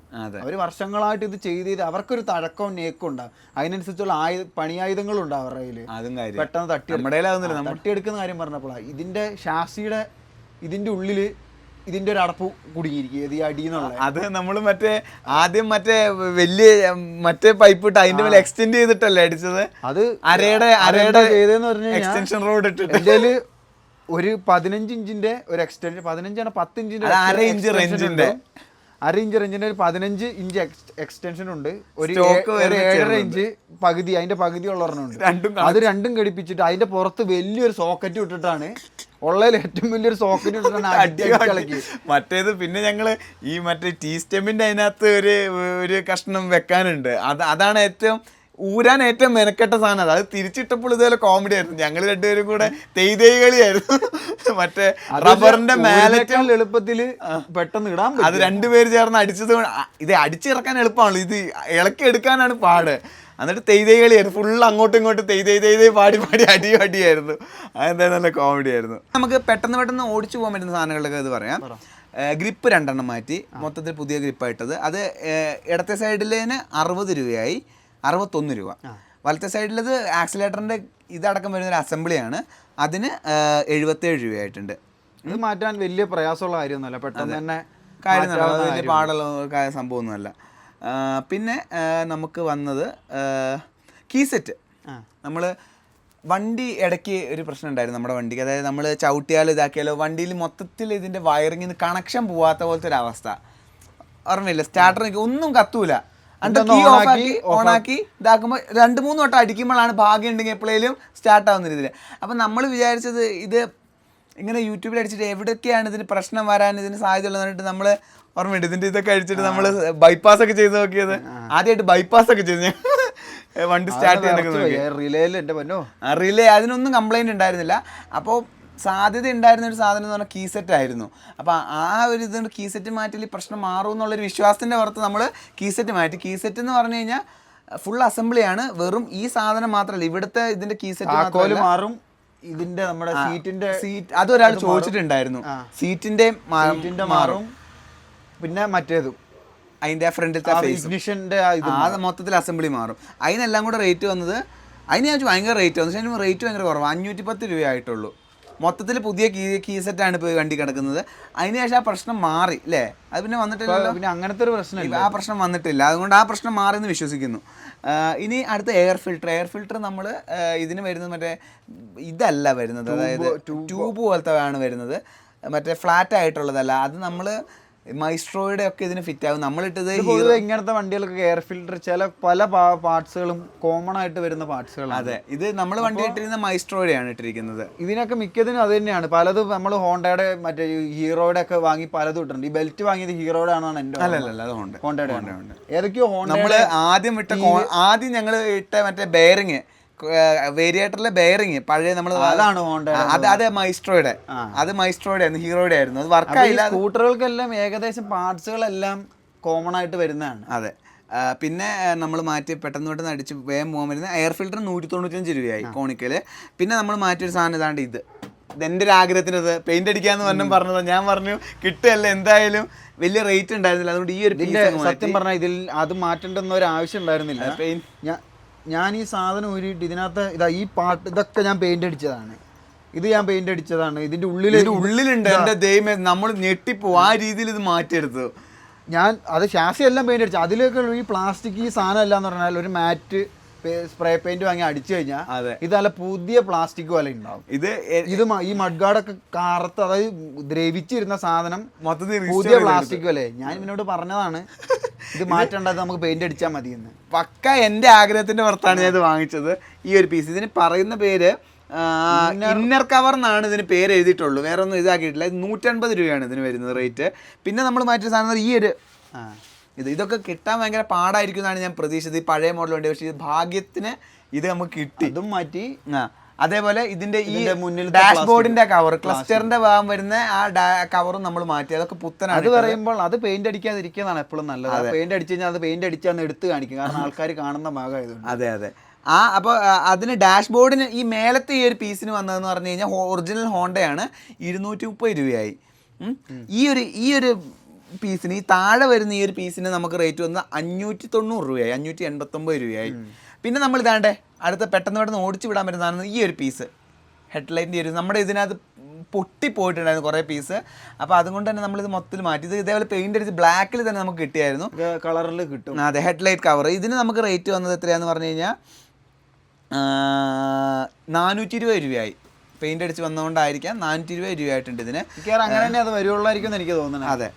പിന്നെ ഇതാ ഈ മാറ്റ്, ഹോണ്ടയുടെ ഒരു മാറ്റ് നമ്മൾ വാങ്ങിച്ചിട്ടുണ്ട്, അതിന് 400 രൂപയായിട്ടുണ്ട്. അത് നല്ല റേറ്റാണ്. അതിലാവട്ടെ എന്ന് പറഞ്ഞു കഴിഞ്ഞാൽ ഒരു വൺ ടൈം ഇൻവെസ്റ്റ്മെന്റ് പോലെ ഇന്ന് കുറേ കാലം ഇരുന്നോളൂ എന്ന് നമ്മൾ പ്രതീക്ഷിക്കുന്നു. ഈ പ്ലാസ്റ്റിക്കും ഇതൊക്കെ മാറണോന്ന് ചോദിച്ചു കഴിഞ്ഞാൽ മാറേണ്ട ഒരു ആവശ്യമില്ല, സത്യം പറഞ്ഞു കഴിഞ്ഞാൽ. ഇതൊക്കെ പിന്നെ ഇത് നമ്മുടെ ഒരു സംതൃപ്തിക്ക് വേണ്ടി ചെയ്യുന്ന. അത് ഇനി ഞാൻ പറയാൻ പോകുന്ന സാധനം കേൾക്കുമ്പോൾ മനസ്സിലാവും പക്ക. അതായത് പൊന്നനത് വലിയ എന്താ പറയാ, വലിയ ഇതൊന്നുമില്ല. പുള്ളി ഇങ്ങനെ പണി സംബന്ധിച്ചിടത്തോളം ഈ വണ്ടി ഓടുക എന്നുള്ളത് എന്റെ ലക്ഷ്യം. അതായത് എൻ്റെ ആഗ്രഹത്തിന്റെ പുറത്താണ് ഇതിൽ പല സാധനം. അതിന് ഞാൻ പറയാൻ പോകുന്ന സാധനങ്ങൾ മൊത്തം ഒരാവശ്യമില്ല മാറ്റണ്ടേ, കാരണം നമ്മൾ ഡെയിലി യൂസിന്. പക്ഷേ ആഗ്രഹത്തിന്റെ പുറത്ത് ഞാൻ മാറ്റിയതാണ്. അപ്പോൾ ഓരോന്ന് ഞാൻ പറയാം. അത് പറയുന്നതിന് ഞാനൊരു കാര്യം പറയട്ടെ. ഈ വണ്ടിയിൽ മാറ്റാത്ത കുറച്ച് സാധനങ്ങൾ എന്ന് പറഞ്ഞു കഴിഞ്ഞാൽ ഇതിന്റെ എഞ്ചിനാണ്. അതെ. പിന്നെ ഈ സാധനം മാറി, ഇത് മാറിയിട്ടില്ല, ഫ്രണ്ടിലെ പാനലിൽ മാറിയില്ല, അത് മാറിയില്ല. പക്ഷെ ഞാൻ ആദ്യം പെയിന്റ് അടിച്ചിട്ടുണ്ട്. അവിടെ മുന്നിൽ മരം കുറിയായിരുന്നു, അതുകൊണ്ട് ആദ്യം ഞാൻ പെയിന്റ് അടിച്ചിട്ടുണ്ട്. ഇത് കുറച്ച് പെയിന്റ് അടിച്ചായിരുന്നു. ഈ വണ്ടിയുടെ ഒരു ഹൈലൈറ്റും കൂടെ നമ്മൾ പറയാതിരിക്കാൻ പറ്റില്ല. എൻ്റെ അറിവ് ശരിയാണെങ്കിൽ ഇതിന് ശേഷം 3G എന്ന് പറയുന്ന മോഡൽ തൊട്ടാണ്. ആ മോഡൽ തൊട്ട് വരുന്ന ഒന്നിലും ഇവിടെ പക്ക ഒറിജിനൽ മെറ്റൽ പാനലുകൾ പിന്നെ വന്നിട്ടില്ല എന്നാണ് എൻ്റെ അറിവ്. ഈ വണ്ടിയിലാണ് അവസാനമായിട്ട് വന്നത്. അതിൻ്റെ ഒരു ബിൽഡ് ക്വാളിറ്റി ഈ വണ്ടിക്കുണ്ട്. അതുകൊണ്ട് തന്നെ ഇതൊന്നും നമുക്ക് മാറ്റേണ്ടി വന്നിട്ടില്ല. ഇത് കിട്ടുമെന്ന് തന്നെ സംശയം. വലിയ പീസ് ആയതുകൊണ്ടാണ് ഞാൻ പെയിന്റ് അടിക്കാത്തത്. പിന്നെ അധികം വരയും കുറിയും കണ്ടമാനം ഇല്ലാത്തതുകൊണ്ടും പിന്നെ നമുക്ക് അഴി വൃത്തിയാക്കി ശരിയാവുന്നതുകൊണ്ട് ഞാൻ മെനക്കെട്ടില്ല അതിനുവേണ്ടി. പക്ഷെ ഇനി ഇത് നമ്മൾ എന്തെങ്കിലും ഭാവിയിൽ ചെയ്യുകയാണെങ്കിൽ ഈ പീസുകളെല്ലാം ഒന്ന് പെയിന്റ് അടിപ്പിക്കണം, ഇതേ കളറിലേക്ക് കറക്റ്റ് മാച്ചിങ്ങിലായിട്ട് വരും. അപ്പൊ ഇതാണ് ഇതിനകത്ത് മാറ്റാത്ത സാധനങ്ങൾ എന്ന് പറഞ്ഞാൽ ഇങ്ങനത്തെ കുറച്ചല്ല, ബാക്കി എഞ്ചിനും ഷാസിയും ഇങ്ങനത്തെ ബോഡി, കുറച്ച് ബോഡി പീസ് പാർട്സുകൾ മാത്രമേ മാറ്റാനുള്ളൂ. ബാക്കി എല്ലാം നമ്മൾ മാറ്റി, ഫൈബർ ഒക്കെ മാറ്റി, മാറ്റാൻ പറ്റുന്നത് എല്ലാം മാറ്റി. അതെ. അപ്പൊ ഇനി നമുക്ക് പറയാനുള്ളത് എൻ്റെ ആഗ്രഹത്തിന് വേണ്ടി മാറ്റിയ, ആവശ്യം ഉണ്ടായെന്ന് വെച്ചാൽ ആവശ്യമില്ലായിരുന്നു, പക്ഷെ ഒരു ആഗ്രഹത്തിന് പുറത്ത് മാറ്റിയ കുറച്ച് സാധനങ്ങളാണ്. അപ്പോൾ അതിൽ ഏറ്റവും മെയിനായിട്ട് പറയാനുള്ള ഒരു സാധനം എന്ന് പറഞ്ഞാൽ നമ്മുടെ സ്പീഡോമീറ്ററാണ്. അപ്പോൾ നമ്മുടെ പഴയ വണ്ടിയിൽ 40,000 കിലോമീറ്റർ ആയപ്പോഴത്തേക്കും സ്പീഡോമീറ്റർ കറക്റ്റ് 40,000 ആയപ്പോഴത്തേക്കും നിന്നുപോയി. അതിൻ്റെ പഴക്കത്തിൻ്റെ ഇതും കൊണ്ടായിരിക്കും, തുരുമ്പെടുത്തെന്തെങ്കിലും പറ്റിയതായിരിക്കാം. എന്തായാലും അത് നിന്നപ്പോൾ നമ്മൾ അത് കുറച്ച് കാലം അങ്ങനെ സ്റ്റക്കായിട്ട് കുറച്ച് കാലം ഓടിച്ചു. എന്നിട്ട് പിന്നെ ഒരു ഇത് വന്നപ്പോൾ ഒരു സെക്കൻഡ് ഹാൻഡ് ഇത് വാങ്ങിച്ച് സ്പീഡോമീറ്റർ വാങ്ങിച്ച് നമ്മളിതിൽ കയറ്റുകയാണ് ചെയ്തത്. അതും കൊണ്ടാണ് ഇത്രയും കാലം പോയത്. അതിലെന്നിട്ട് വെട്ടും കുറിയൊക്കെ വന്നിട്ട് അതൊന്ന് ഭംഗി കൂട്ടാൻ വേണ്ടി അതിലേക്കൊരു നീല ടിൻ്റെങ്ങുള്ള സ്റ്റിക്കർ അങ്ങ് ഒട്ടിച്ചു. ആദ്യം കാണാനൊക്കെ നല്ല ഭംഗിയായിരുന്നു, പിന്നെ നോക്കുമ്പോൾ ഇതാണ് പ്രശ്നം. അതിൽ നോക്കി ഒന്നും കാണത്തുമില്ല, ഇത് എത്ര ഫ്യൂവൽ ഉണ്ട്, ഇത് നോക്കി ഇതൊക്കെ നമ്മളിങ്ങനെ ഇങ്ങനെ പിടിച്ച് ഫോണിൽ ടോർച്ചൊക്കെ ഇതടിച്ച് ഓണാക്കി നോക്കേണ്ട ഒരു അവസ്ഥയായിപ്പോയി. അപ്പോൾ നമ്മളെന്തായാലും ഈ ബിൽഡിൻ്റെ കൂട്ടത്തിൽ അതൊക്കെ അവസാനം തോന്നിയൊരു തോന്നലാണ് അല്ലേ. നമ്മൾ ആദ്യം വാങ്ങിച്ചിട്ടുണ്ടായിരുന്നില്ല പാർട്സ് വാങ്ങി, പിന്നെ ഒരു വട്ടം പോയപ്പോഴാണ് കൂടെ ആയിക്കഴിഞ്ഞപ്പോൾ അവസാനം അതും കൂടെ അങ്ങ് മാറ്റിയേക്കാന്ന് പറഞ്ഞ്. അതെ. അപ്പോൾ മാറിയതാണത്. അത് പുതിയത് അത് കിട്ടില്ലായിരുന്നു. അത് അവർക്ക് തന്നെ ഈ നമ്മൾ സ്പെയർ പാർട്സ് വാങ്ങിച്ച കടയിൽ ചോദിച്ചപ്പോൾ അവർ പറഞ്ഞു അവരുടെ ഇല്ല എന്നാണ് പറഞ്ഞത്. പക്ഷെ അവർ അവസാനം നോക്കിക്കണ്ട് എന്തോ ഭാഗ്യത്തിന് അവിടെ സാധനം കിട്ടി. OEM ഹോണ്ടയുടെ തന്നെയാണ് നമ്മൾ ഫിറ്റ് ചെയ്തിരിക്കുന്നത്. അതിന് റേറ്റ് വന്നിരിക്കുന്നത് 1300 രൂപയാണ്. നമ്മുടെ ഇതിൻ്റെ പക്ക സ്പീഡോമീറ്റർ. ആ സ്പീഡോമീറ്റർ മാറ്റിയതിൻ്റെ കൂട്ടത്തിൽ തന്നെ നമ്മൾ എന്ത് ചെയ്തെന്ന് പറഞ്ഞു കഴിഞ്ഞാൽ എന്തായാലും സ്പീഡോമീറ്റർ മാറ്റിയതല്ല, പിന്നെ സ്വിച്ചായിട്ട് കുറയ്ക്കണ്ട. കാരണം അതിൻ്റെ ഡാഷ്ബോർഡ് കാണുമ്പോൾ പിന്നെ ബാക്കിയുള്ള സാധനം സ്വിച്ചുകൾ മാത്രമേ ഉള്ളൂ. കാരണം ഓൾറെഡി കവർ മാറ്റി സ്പീഡോമീറ്റർ മാറ്റി, സ്വിച്ചും കൂടെ ഇനി മാറ്റാനുള്ളൂ. അപ്പോൾ സ്വിച്ചും കൂടെ അങ്ങ് മാറ്റിയേക്കാന്ന്. എന്നിട്ട് നമ്മുടെ വണ്ടിയിൽ 5 സ്വിച്ചാണുള്ളത്. അപ്പോൾ 5 സ്വിച്ചും പുതിയത് തന്നെ നമ്മൾ വാങ്ങിച്ചു. റൂട്ട്സിൻ്റെ എങ്ങാണ്ട് ബ്രാൻഡിൻ്റെയാണ് നമ്മൾ. ബ്രാൻഡിന്റെ ഒന്നുമില്ല, ഇതൊക്കെ കോമൺ ആയിട്ട് എല്ലാ ഇതിലും വരുന്ന.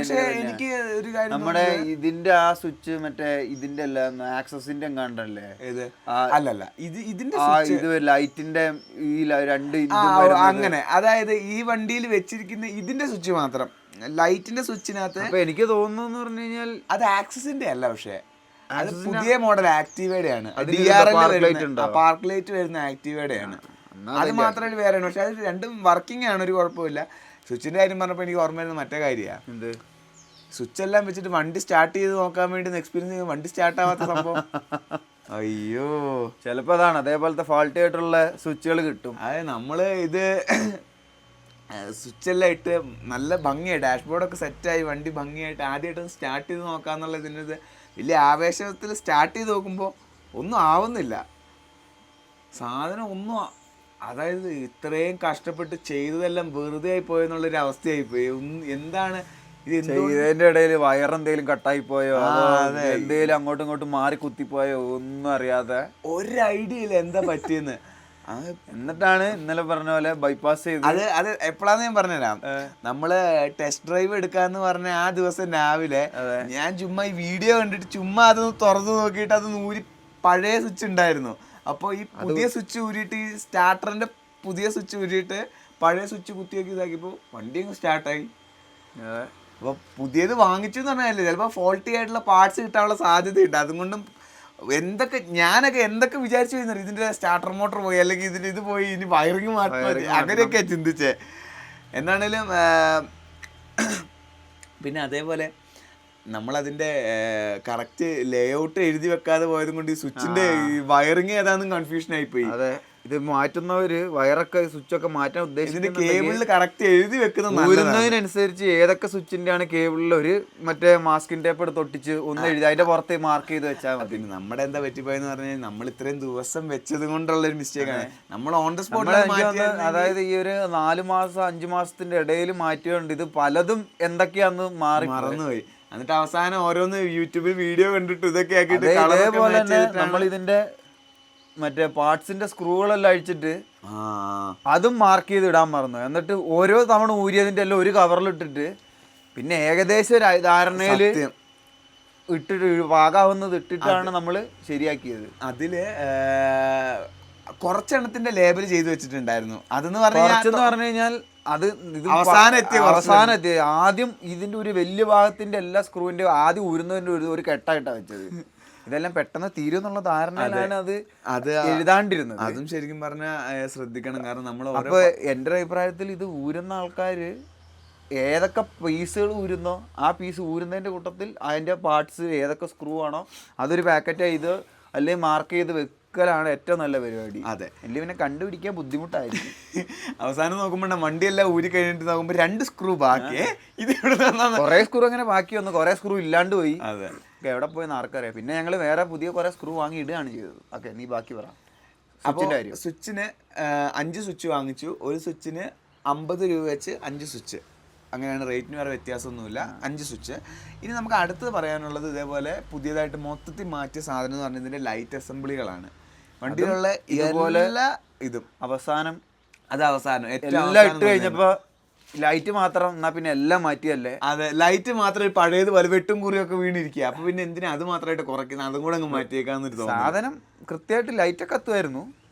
വലിയ അങ്ങനെ കാണുമ്പോൾ വലിയ കുഴപ്പമില്ലായിരുന്നു. പിന്നെ നോക്കുമ്പോ ഇത്രയും പുതിയതെല്ലാം ഇട്ടിട്ട് നോക്കുമ്പോ ഇതിന്റെ പുറത്ത് അത് മാത്രം ഒരു വൃത്തികേടായിട്ട് ഇരിക്കുമ്പോ അതുകൊണ്ട് അതും അങ്ങ് മാറ്റി. അതെ, അപ്പോൾ മാറ്റേണ്ട ആവശ്യം ഉണ്ടായിരുന്നോ ചോദിച്ചാൽ ഒരു ആവശ്യം ഉണ്ടായിരുന്നില്ല. പക്ഷെ ഒരാഗ്രഹം അതിന്റെ അതേപോലെ അനാവശ്യമായ ചെലവുകളാണ് ഇതൊക്കെ. സത്യം പറഞ്ഞു കഴിഞ്ഞാൽ ആവശ്യമല്ല, അനാവശ്യമാണ്. മെയിനായിട്ട് 4 ലൈറ്റിന്റെ ഇതാണ് വരുന്നത്, യൂണിറ്റുകൾ. ഒന്ന് ഈ ഹെഡ്ലൈറ്റിന്റെ യൂണിറ്റ്, ഒന്ന് 2 ഇൻഡിക്കേറ്റർ, പിന്നെ അവസാനം വരുന്ന ബ്രേക്കിന്റെ ഒരു ഫുൾ യൂണിറ്റ് ആണ്. അതായത് ഇൻഡിക്കേറ്ററും ബ്രേക്ക് ലൈറ്റും വരുന്ന ഒരു ഫുൾ യൂണിറ്റ് ആണ്. എല്ലാം നമ്മൾ പുതിയത് വാങ്ങിച്ചിട്ടുണ്ട്. ഒന്നും OEM അല്ല വാങ്ങിച്ചിരിക്കുന്നത്, കാരണം സെയിം സാധനം വേറെ ബ്രാൻഡുകളിൽ, അതായത് ഇതിന്റെ ഒന്നും OEM ആയിട്ട് ഇറങ്ങുന്നുണ്ട്. ആ കടക്കാർ തന്നെയാണ് പറഞ്ഞത്, അതായത് ഇതിന്റെ OEM അല്ലാണ്ട് ആ മാനുഫാക്ചേഴ്സ് തന്നെ അത് വിൽക്കുന്നുണ്ട്. പൊതുവെ എല്ലാ വണ്ടികളുടെയും പാർട്സ് അങ്ങനെ തന്നെ ആയിരിക്കും. ഇപ്പോൾ ഒരു OEM ഇല്ലെങ്കിൽ ആ ഉണ്ടാക്കുന്ന മാനുഫാക്ചേഴ്സിന് കുറച്ചുകൂടെ വിലക്കുറവിന് സാധനം. അതെ, ഇതിന് ഇത് ഇപ്പൊ എനിക്ക് തോന്നുന്നു ഇത് മാനുഫാക്ചർ ചെയ്യുന്ന ലുമാക്സ് ആണ്. അപ്പോൾ ഇത് പുള്ളി തന്നെ എന്നോട് പറഞ്ഞു, ഞാൻ ഒറിജിനൽ ഇതിന്റെ എടുക്കാൻ പറഞ്ഞായിരുന്നു, പക്ഷെ അതിന് പകരം പുള്ളി ലുമാക്സിന്റെ ആണ് തന്നത്, അതാണ് ഒറിജിനൽ എന്ന് പറഞ്ഞിട്ട്. പക്ഷെ അതിലെനിക്കൊരു കാര്യം പറയാനുണ്ട്, അതവിടെ നിൽക്കട്ടെ, നമുക്ക് ഇത് പറയാം. അപ്പോൾ ഇതിൻ്റെ ഒരു യൂണിറ്റ് ലൈറ്റ് നമ്മൾ പഴയ തന്നെ ഇട്ടിരുന്നത് നമ്മുടെ വണ്ടിയിൽ, ഈ ഒരു ഹെഡ് ലൈറ്റിൻ്റെ യൂണിറ്റ്, പിന്നെ 2 ഇൻഡിക്കേറ്ററിൻ്റെ യൂണിറ്റും. അപ്പോൾ ഇതിന് റേറ്റ് വന്നിരിക്കുന്നത്, ഒന്നിലും ലൈറ്റ് ഇല്ല, ലൈറ്റ് സെപ്പറേറ്റ് നമ്മുടെ ഉണ്ടായിരുന്നത് വെക്കുകയാണ് ചെയ്തത്, പക്ഷേ വയറിങ്ങും കാര്യങ്ങളും ഉണ്ടായിരുന്നു. ഹെഡ് ലൈറ്റിന് ഭയങ്കര റേറ്റ് കുറവാണ്, ഹെഡ് ലൈറ്റിന് 450 രൂപയായിട്ടുള്ളൂ, ഇൻഡിക്കേറ്ററിന് ഒരെണ്ണത്തിന് 150 രൂപ, അങ്ങനെ 2 എണ്ണം, അപ്പോൾ 360 രൂപ. ഹെഡ് ലൈറ്റിൻ്റെ കാര്യം പറയാനുള്ളത്, ഹെഡ് ലൈറ്റിൻ്റെ ബാക്കിൽ നമ്മുടെ ഒറിജിനൽ കമ്പനി ഹെഡ് ലൈറ്റിനകത്ത് ഒരു നല്ലൊരു പ്ലാസ്റ്റിക്കിൻ്റെ കറുത്ത കവറിങ് ഒക്കെ ഉണ്ടായിരുന്നു, നല്ല വൃത്തിക്ക്. പക്ഷെ ഇതിൻ്റെ ഹെഡ് ലൈറ്റിൻ്റെ ബാക്കിൽ അങ്ങനത്തെ ഒരു പെർഫെക്ഷനും കാര്യങ്ങളൊന്നും കണ്ടില്ല. അതെനിക്ക് തോന്നുന്നത്, എനിക്ക് മനസ്സിലായിടത്തോളം അത് സംഭവം പ്ലാസ്റ്റിക് ഒക്കെ അതാണ്, ഇവർ ഉള്ളിൽ സിൽവർ പെയിന്റ് അടിച്ചതിൻ്റെ കൂട്ടത്തിൽ ഇതിൻ്റെ പുറംഭാഗം കൂടെ പെയിന്റ് അടിച്ചായിട്ടാണ് എനിക്ക് തോന്നുന്നത്. അങ്ങനെ ആയതുകൊണ്ടാണ്. പക്ഷെ മറ്റേ കട്ടിയുള്ള പിന്നെ ഈ ഇത് വാങ്ങിയ പീസുകളും പ്ലാസ്റ്റിക്കുകളും എല്ലാം എന്ന് പറഞ്ഞാൽ സെക്കൻഡ് ക്വാളിറ്റികൾ പോലെ തോന്നിക്കുന്ന പ്ലാസ്റ്റിക്കുകളാണ്. കമ്പനിയുടെ ഫാക്ടറിയിൽ നിന്ന് വരുന്ന പോലത്തെ കട്ടിയുള്ള അതേപോലത്തെ ഒരു എന്താ പറയുക, അതിൻ്റെ ഒരു ഇതില്ല, ക്വാളിറ്റി ഇല്ല ഈ പ്ലാസ്റ്റിക്കുകൾക്ക്. പറയുന്നത് കേട്ടിട്ടുണ്ട്, ഏത് വണ്ടിയുടെ കാര്യത്തിലാണെങ്കിലും കമ്പനിയിൽ നിന്ന് വരുന്ന സാധനത്തിൽ പിന്നെ നമ്മളൊരു കമ്പനിയുടെ തന്നെ റീപ്ലേസ് ചെയ്യുകയാണെങ്കിൽ തന്നെ അതിൻ്റെ ആ ഒരു ഫസ്റ്റ് ക്വാളിറ്റി, ആ തുടക്കം കിട്ടുന്ന ആ ഒരു ക്വാളിറ്റിയിൽ അത് ഉണ്ടാവില്ല എന്നാണ് പറയുന്നത്. പിന്നെ ഇതൊക്കെ എന്ന് പറഞ്ഞു കഴിഞ്ഞാൽ ഇതേപോലെ ബൾക്കായിട്ട് ഉണ്ടാക്കി വിടുന്ന സാധനം, നമ്മുടെ ഇന്ത്യയിൽ ഏറ്റവും കൂടുതൽ ഉള്ള ഒരു സ്കൂട്ടറുകളൊന്നാണിത്. അപ്പോൾ അതിനനുസരിച്ച് ബൾക്കായിട്ട് ഉണ്ടാക്കുന്നതനുസരിച്ച് ഇതിൻ്റെ ക്വാളിറ്റി പതവേ പറയും. അതുകൊണ്ടാണ് ഇതിന് ഇത്ര ചീപ്പായിട്ടുള്ള പ്രൈസ്. അതെ, ചിലപ്പോൾ ഇത് നമ്മൾ ആ സമയത്ത് ഇതിൻ്റെ ഒക്കെ മാറ്റുകയാണെങ്കിൽ ഇതിൻ്റെ ഇരട്ടി പൈസ ആയിട്ടുണ്ടാവും. അതും കാര്യം. അപ്പോൾ അതിന് പ്ലാസ്റ്റിക്കുകളുടെ ക്വാളിറ്റി അതാണ്, ആ ഒരു ഇത് മാത്രമാണ് ഇതിൽ ശ്രദ്ധിച്ചത്. പക്ഷെ എന്ന് വെച്ച് അതൊരു വലിയ പ്രശ്നമാണോ? അതൊന്നും അല്ല. എല്ലാം കൃത്യമായിട്ട് നേരെ ഫിറ്റ് ചെയ്യാൻ പറ്റുന്ന ഇതിലാണ്, ഒരു ഓട്ടയും മാറിപ്പോയിട്ടില്ല, കൃത്യ. അതുമല്ല, ഇതിപ്പോൾ മൊത്തത്തിൽ വൃത്തി വന്നു, എന്താ പറയുക, ആ വെട്ടും കുറിയൊന്നും ഇല്ലാണ്ട് ഇത് വന്നപ്പോൾ ഒരു മൊത്തത്തിലൊരു കാണാനുള്ള ഭംഗിയും കൂടിയിട്ടുണ്ട്. കാണാനുള്ള ഭംഗി മാത്രമല്ല, ലൈറ്റിനും കുറച്ച് പ്രകാശം കൂടിയിട്ടുണ്ട്. പണ്ടത്തെ വെട്ടും കുറിയൊന്നും ഇല്ലാതെ ഇതായപ്പോൾ ലൈറ്റ് കൃത്യമായിട്ട് പോകില്ല, പൊടിയും ഇതൊന്നും ഇല്ല, നല്ല ഫ്രഷ് പീസ് ആകുമ്പോൾ അതിനനുസരിച്ചൊരു വ്യത്യാസമുണ്ട്. അതെ. ഇനി ബാക്കിലത്തെ ബ്രേക്ക് ലൈറ്റ്, അത് എന്നിട്ട് ഫുൾ അസംബ്ലിയാണ്, അതായത് അത് നമ്മളിത് ഊരിയെടുത്തപ്പോഴാണ്, അത് ഊരാനല്ലേ നമ്മൾ മെനക്കെട്ടത് ഇതിനെക്കാട്ടിലൊക്കെ. അതിന്റെ സാധനങ്ങൾ കുറെ ബ്രാക്കറ്റിന്റെ ഒക്കെ ഉള്ളിൽ കുറെ, എനിക്ക് തോന്നുന്നു ഒരു 6-8 സ്ക്രൂ എങ്ങാണ്ടുണ്ട്. അതായത് ഇതെല്ലാം ഇങ്ങനെ ഈ ഓരോ പാനലും ഓരോ പീസായിട്ട് അതെല്ലാം കൂടെ ഘടിപ്പിച്ചിട്ട് അതിന്റെ ഉള്ളിൽ ഇതായിട്ട് ഇത് സെറ്റ് ആയിട്ട്. അപ്പൊ ഇത് എന്തൂരിയാലാണ് ഇത് കിട്ടുക എന്നുള്ള കാര്യത്തിൽ നമുക്ക് സംശയം വന്നത്. അതിന്റെ ഒരു വീഡിയോയും ഉണ്ടായിരുന്നില്ല. അപ്പൊ നമ്മൾ സ്വന്തം നമ്മുടെ ഐഡിയ ഏകദേശം ഇതിന്റെ സ്ക്രൂകളൊക്കെ നോക്കി ഒരു ഊഹത്തിന്റെ പുറത്തങ്ങ് ഊരിയെടുക്കുകയാണ്. അതെ.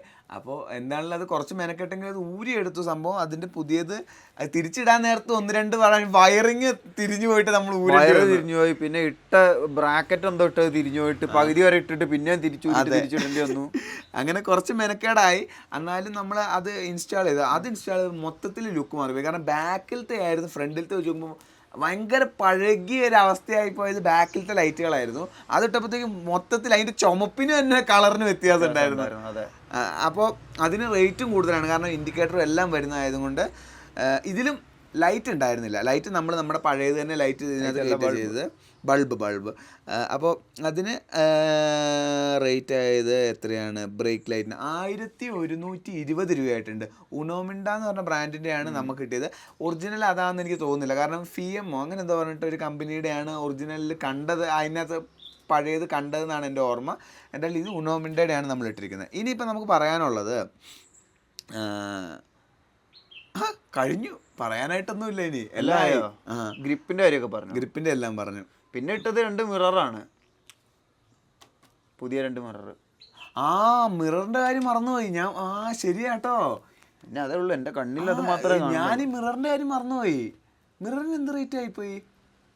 മിററിന്റെ റേറ്റ് എനിക്ക് ഓർമ്മയില്ല, അത്രയും കണ്ട് ഒരു പീസിനായിട്ടുള്ളൂ. അതിന്റെ കാര്യം മറന്നുപോയി. അപ്പോൾ അതും വരുന്നുണ്ട്. എന്താണേലും അപ്പോൾ ഇത്രയും സാധനങ്ങളാണ് നമ്മുടെ വണ്ടിയിൽ വരിക. ഏതാണ്ട് ഒരു എനിക്ക് തോന്നുന്നു എഞ്ചിനും ഷാസിയും ഒഴിച്ച വലിയ കുറെ പാനലുകൾ ഒഴിച്ചിട്ട് അത് വലിയ പാനലുകൾ ഒഴിച്ച ബാക്കിയെല്ലാം നമ്മുടെ വണ്ടി ഒരു 60-65% സാധനങ്ങൾ നമ്മുടെ വണ്ടി മാറിയിട്ടുണ്ട്. പിന്നെ പറയേണ്ട കാര്യം എന്ന് പറഞ്ഞാൽ ഇതിന്റെ എഞ്ചിനിൽ നമ്മൾ തൊട്ടിട്ടേ ഇല്ല. അതായത് അതിന്റെ ആവശ്യം വന്നിട്ടില്ല സത്യം പറഞ്ഞിട്ടില്ല എന്ന് പറഞ്ഞാൽ എഞ്ചിൻ ആകെ നമ്മൾ തൊട്ടൊരു സംഭവം എന്ന് പറഞ്ഞു കഴിഞ്ഞാൽ ത്രോട്ടിൽ ബോഡി അല്ല കാർബറേറ്റർ ക്ലീൻ ചെയ്ത് എഞ്ചിന്റെ ഒരു ഇതാന്ന് എഞ്ചിനാന്ന് പറയാൻ പറ്റില്ലല്ലോ. എന്തെങ്കിലും എഞ്ചിനിൽ കൈ വെച്ചിട്ടുണ്ടെങ്കിൽ അതെ അത് മാത്രമേ ഉള്ളൂ, അതൊന്ന് ക്ലീൻ ആക്കി. അതെ, എഞ്ചിനിൽ നമ്മൾ ഇത്രയും കാലമായിട്ടൊരു മേജർ പണി വണ്ടിയിൽ എടുപ്പിക്കേണ്ടി വന്നിട്ടില്ല. അതെന്താന്ന് പറഞ്ഞു കഴിഞ്ഞാൽ ആ വണ്ടിയുടെ ഒരു ബിൽഡ് ക്വാളിറ്റി കാണിക്കാൻ. ഇപ്പോഴും ഇതെന്താന്ന് പറഞ്ഞാൽ ഇതിൻ്റെ ഒരു സ്മൂത്ത് എന്ന് പറഞ്ഞു കഴിഞ്ഞാൽ ഇപ്പോൾ നമ്മുടെ ഈ വീട്ടിലുള്ള ബർഗ്മാൻ പോലും അത്ര ആ ഒരു സ്മൂത്ത് ഉണ്ട്. ഈ വണ്ടി ഒരു 6 മാസം നിർത്തി ഇടാണ്ടിരുന്നാലും 2 ചവിട്ട് കിട്ടിയ സ്റ്റാർട്ട് ആവുകയും ചെയ്യും. പഴയ സ്മൂത്ത്നെസ് ആണ് വണ്ടി. അതെ അതെ. അപ്പോൾ അത് ഹോണ്ടയുടെ ഒരു ബിൽഡ് ക്വാളിറ്റി തന്നെയാണ്, ആ വണ്ടിയുടെ ഒരു ക്വാളിറ്റിയാണ് അത് കാണിക്കുന്നത്. സത്യം പറഞ്ഞാൽ ഈ വണ്ടി പണിയുന്നതിനൊക്കെ മുമ്പ് നമ്മൾ ഒരു പ്ലാൻ ഉണ്ടായിരുന്നു, ഇത് കൊടുത്തിട്ട് വേറൊരു വണ്ടിയിലേക്ക് ഇൻവെസ്റ്റ് ചെയ്താലോ. പക്ഷേ ശരിക്കും ഒന്ന് ആലോചിച്ചാൽ ഇപ്പോൾ വണ്ടി നമ്മുടെ ഇന്ത്യയിൽ ഇപ്പോൾ മറ്റേ ടാക്സിൻ്റെ ഇത് കുറച്ചിട്ടാണെങ്കിൽ പോലും ഒരു മിനിമം ഒരു സ്കൂട്ടർ എടുക്കണമെങ്കിൽ നല്ല സ്കൂട്ടർ 1 ലക്ഷം രൂപ വേണ്ടി വരും. ഇത് നമ്മൾ 1 ലക്ഷത്തിൻ്റെ എനിക്ക് തോന്നുന്നു 5-1 പൈസ പോലും ഇതിന് നമ്മൾ ചിലവാക്കിയിട്ടില്ല വണ്ടിയെ മൊത്തത്തിലൊന്ന് ആക്കിയെടുക്കാൻ. അപ്പോൾ നമ്മുടെ നിത്യോപയോഗത്തിന് ഇതൊക്കെ ധാരാളം, ഇത് മതി നമുക്ക് സത്യം പറഞ്ഞു കഴിഞ്ഞാൽ കാര്യങ്ങൾ നടത്താൻ വേണ്ടി. പുതിയൊരു വണ്ടിയുടെ ഇപ്പോൾ വാങ്ങിയിട്ട് 13 വർഷമായിട്ടും ഇതുവരെ ഒരു പ്രശ്നം നമുക്ക് വലിയ പ്രശ്നം ഇതുവരെ വന്നിട്ടില്ല.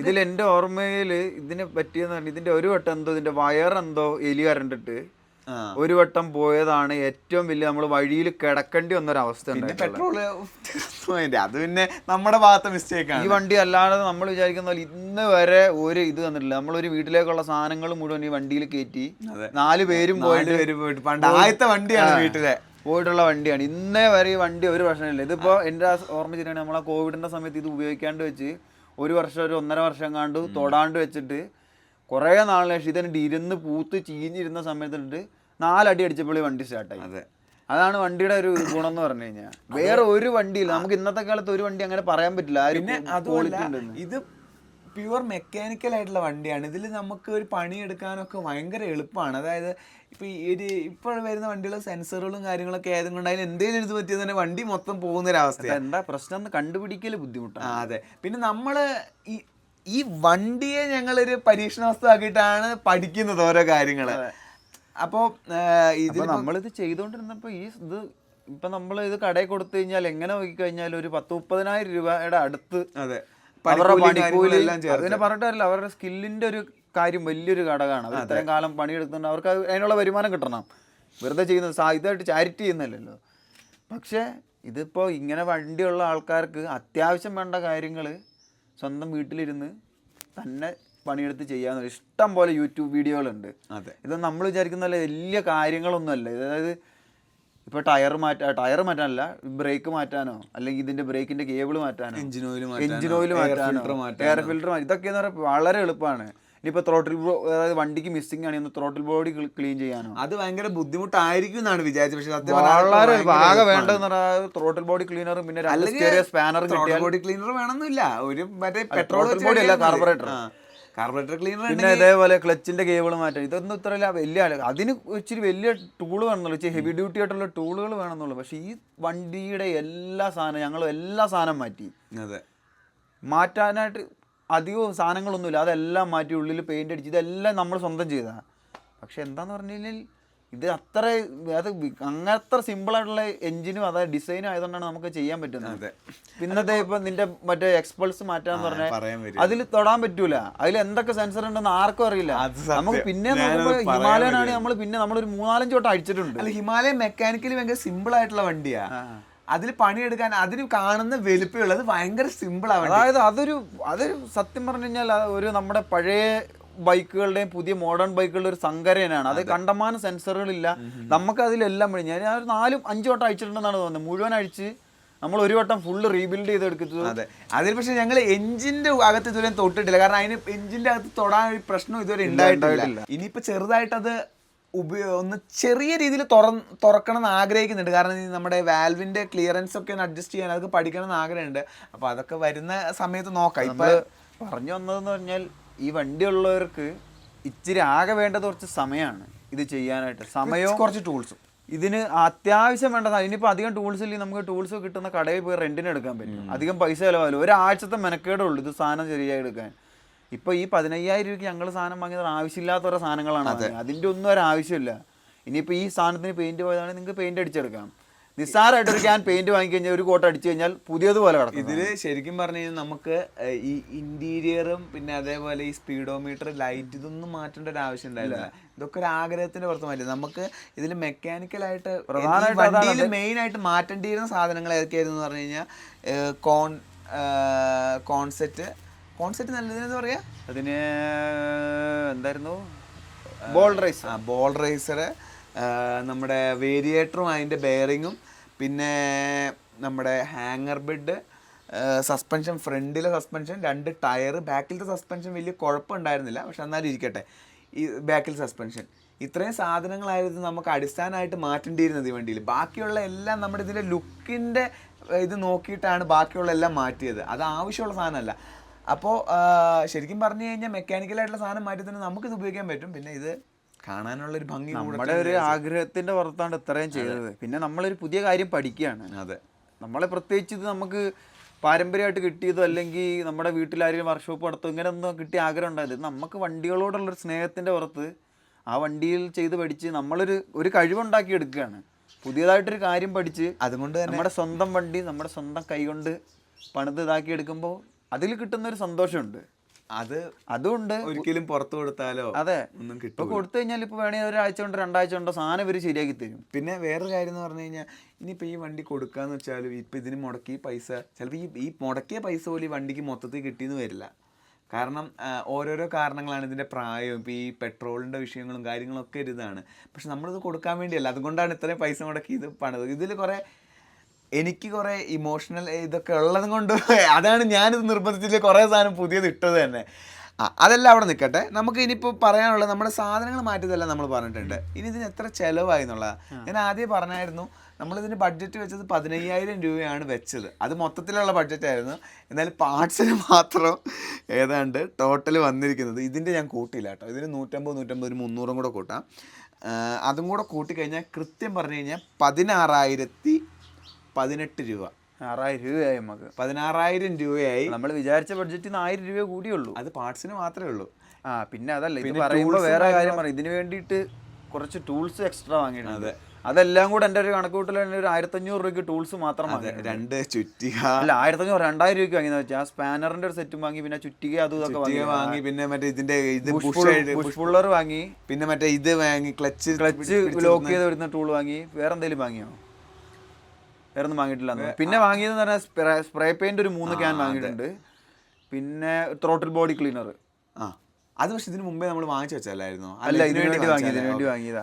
അത് കാർബറേറ്റർ ക്ലീനറും ഉണ്ട്, ത്രോട്ടിൽ ബോഡി ക്ലീനർ ഉണ്ട്. പക്ഷെ ഇത് രണ്ടും കാർബറേറ്റർ ക്ലീനർ കുറച്ചും കൂടെ കട്ടിയുള്ളതാണെന്നാണ് എനിക്ക് മനസ്സിലായത്. ത്രോട്ടിൽ ബോഡി ക്ലീനറും ഇത് ചെയ്യുന്നവർക്ക് വെച്ച് ഇത് ക്ലീൻ ചെയ്യാൻ പറ്റും. അതിന് നല്ല റേറ്റ് ആയിട്ടുണ്ട്. അതിന് ഏതാണ്ട് 520 രൂപ ആയിട്ടുണ്ട്. അപ്പം നോക്കുമ്പോൾ എക്സ്ട്രാ ഒരു 2,000-2,500 രൂപയ്ക്ക് അടുത്ത് നമുക്ക് അതിനും ചിലവായിട്ടുണ്ട്. ഇനി അതെന്ന് പറഞ്ഞാൽ നമ്മളൊരു ചെലവിലായിട്ട് കണക്ക് കൂട്ടുന്നില്ല, ഈ വണ്ടിക്ക് ചിലവായതായിട്ട് കണക്ക് കൂട്ടുന്നില്ല. അതെ, ടൂൾസ് നമ്മുടെ ആവശ്യത്തിന് വേണ്ടി നമുക്ക് ലോങ് ടേം ആണ്, നമുക്ക് എപ്പോഴും ഉപയോഗിക്കാൻ പറ്റുന്ന ഒരു ഇൻവെസ്റ്റ്മെന്റ് പോലെ വാങ്ങുന്നതാണ്. അതെ. ഇനിയിപ്പോൾ ഈ വണ്ടിയുടെ ബിൽഡിൽ എന്തെങ്കിലും എടുത്തു പറയുമ്പോൾ അതിന് ചെയ്യാനായിട്ട് ബാക്കിയുള്ളൊരു കാര്യം സീറ്റാണ്. അതെ, സീറ്റ് മാത്രമല്ല ഒരു സാധനം ഉണ്ട്, അത് പക്ഷെ നമ്മളിപ്പോൾ ചെയ്യുന്നില്ല. അതായത് ഇപ്പോൾ ഈ വീഡിയോയിൽ തന്നെ നോക്കി കാണാം, ഇതിനകത്തൊരു ഒരു കുത്തു പോലെ ഇങ്ങനെ കാണാൻ പറ്റും റിഫ്ലക്ഷനിൽ. അത് സംഭവം എന്താണെന്ന് പറഞ്ഞു കഴിഞ്ഞാൽ വണ്ടി നമ്മൾ കുറേ കാലം ഉപയോഗിക്കാണ്ട് വെച്ചപ്പോൾ ഈ വണ്ടി വീടിൻ്റെ ബാക്കിലാണ് വെച്ചത്.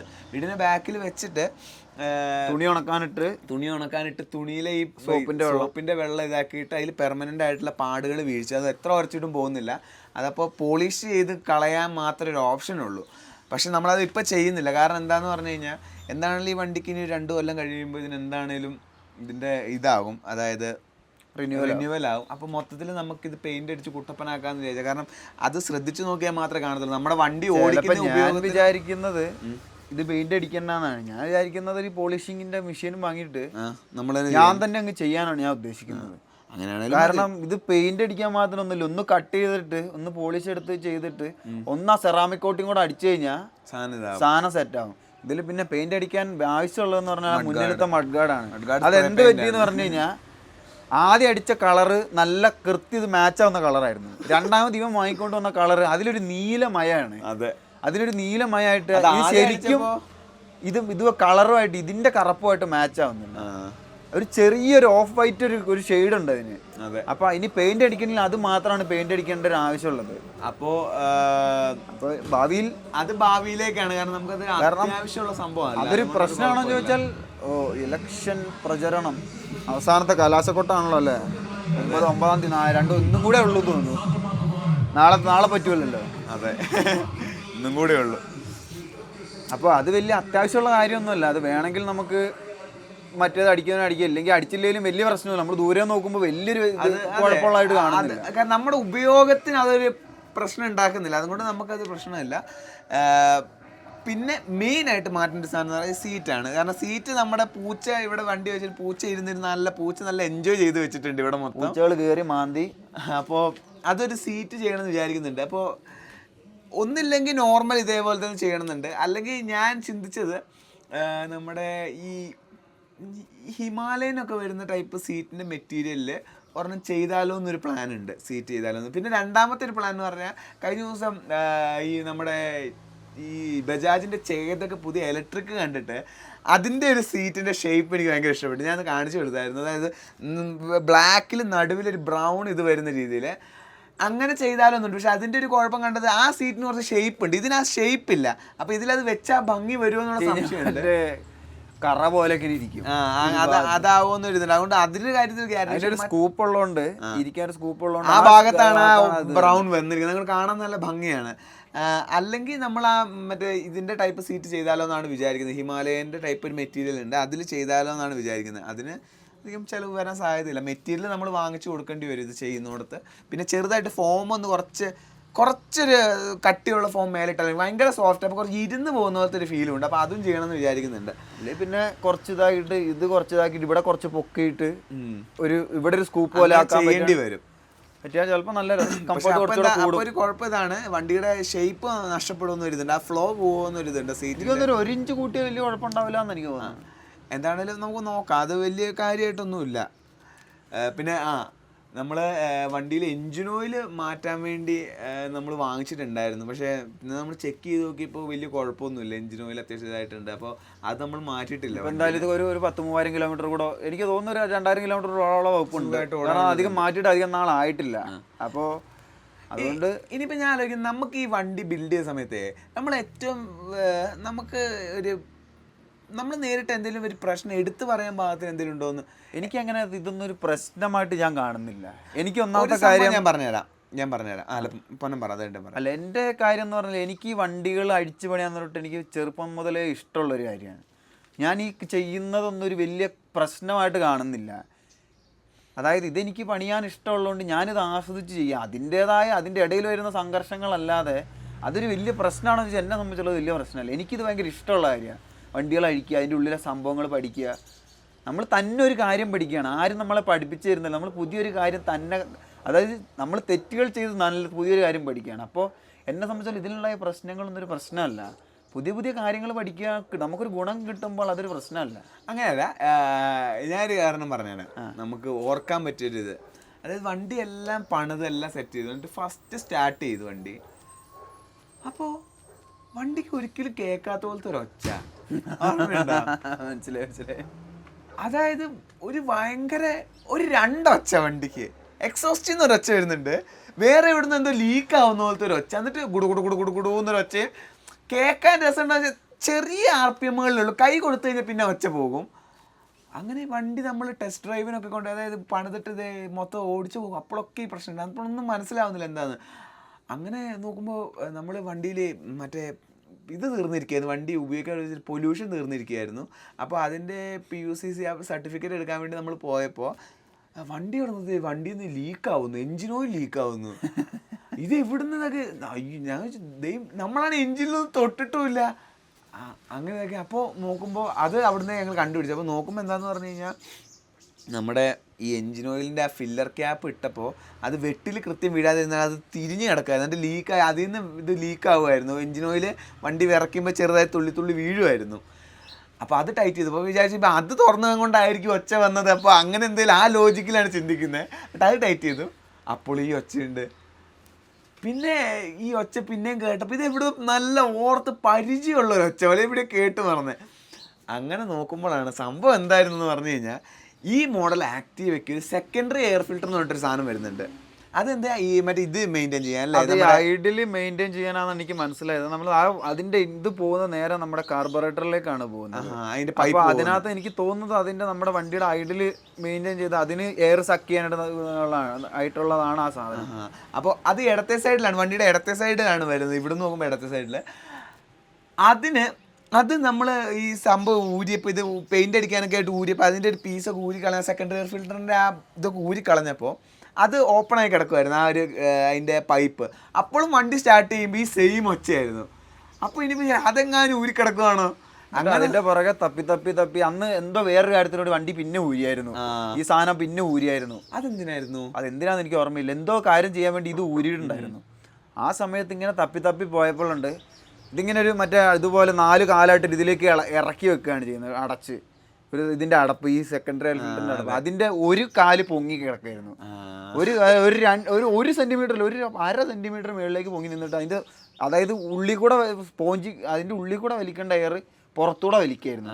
അതിന്റെ ഉള്ളിൽ കൂടെ ബം എന്നുള്ള ഒച്ചയായിരുന്നു. അയ്യോ, അത് മാറ്റിയപ്പോൾ വണ്ടിയുടെ അത് അടച്ചു കഴിഞ്ഞപ്പോഴേക്കും വണ്ടിയുടെ ഒച്ച പഴയ ഒച്ച. അതെ, ഓരോരോ നമ്മൾ വെച്ചിട്ട് മൊത്തത്തിൽ അങ്ങനെ ഓടിക്കേണ്ടി വരും. അത് കേട്ടിട്ട് പലരും ഭയങ്കര ഇഷ്ടപ്പെട്ടു, നല്ല കേൾക്കാൻ ചേട്ടൻപുള്ളിക്ക് ആ ഒച്ചയാണ് ഇഷ്ടപ്പെട്ടത്. അതെ, അത് വെച്ചോളാം. എനിക്ക് തോന്നുന്നില്ല അതങ്ങനെ ചെയ്ത് കഴിഞ്ഞാൽ അത്ര നല്ല വണ്ടിക്ക് നല്ലതാണെന്ന് തോന്നുന്നില്ല. സ്പോഞ്ചിലൂടെ ഫിൽറ്റർ ചെയ്ത് വരേണ്ട എയർ അല്ലാതെ സൈഡിൽ കൂടെ കയറുമ്പോൾ ഉള്ള ഒരു വിഷയമാണ്. അത് ക്ലീനും ആയിരിക്കില്ല, പിന്നെ അതുമല്ല ഇതിന്റെ കൃത്യം ഫ്ലോയും ഉണ്ടാവില്ല. അതൊക്കെ ഒരു പ്രശ്നമാണ്. എന്താണേലും അത് ഒരു ഓർത്ത് വെക്കാൻ പറ്റിയൊരു സംഭവം. പിന്നെ ബാക്കിയുള്ളതൊക്കെ കഴിഞ്ഞ ദിവസം ബാക്കിയുള്ളതൊക്കെ നമ്മൾ നേരത്തെ പറഞ്ഞ പോലെ തന്നെയാണ്. അതായത് ബ്രേക്കിന്റെ ലൈൻ ഇട്ടതും പിന്നെ അതേപോലെ അതൊക്കെയാണ് കുറച്ച് മെനക്കേട് ഉണ്ടാക്കിയത്. എനിക്ക് ഇതൊക്കെ ഞാനതാ പിന്നെയും പറയുന്നത്, എന്നെ സംബന്ധിച്ചിടത്തോളം ഞാനിതൊക്കെ ആസ്വദിച്ച് ചെയ്ത കാര്യങ്ങൾ. നമ്മൾ ഓരോ പ്രശ്നങ്ങൾ പരിഹരിക്കുകയാണ്. ഒന്ന് ചെയ്യുമ്പോൾ പുതിയ പ്രശ്നം വരുന്നു, അത് പരിഹരിക്കുന്നു, പുതിയ കാര്യം വരുന്നു. ഇനിയിപ്പോൾ ഒരു വട്ടം അടുത്ത് ഇപ്പം ബർഗ്മാൻ സർവീസ് ചെയ്യണമെങ്കിലോ ഇപ്പം നമ്മളെ കൊണ്ട് പറ്റുന്ന കാര്യമാണ്. നമ്മളിതെല്ലാം നമ്മൾ ചെയ്തു, ഒരു വട്ടം ചെയ്തോടെ നമുക്കിപ്പോൾ ഒരു ധൈര്യമായി അത് ഇനി ചെയ്യാൻ, സ്വന്തമായിട്ട് ഈ കാര്യം ഒന്നുകൂടെ ചെയ്യാൻ നമുക്ക് ധൈര്യമായി.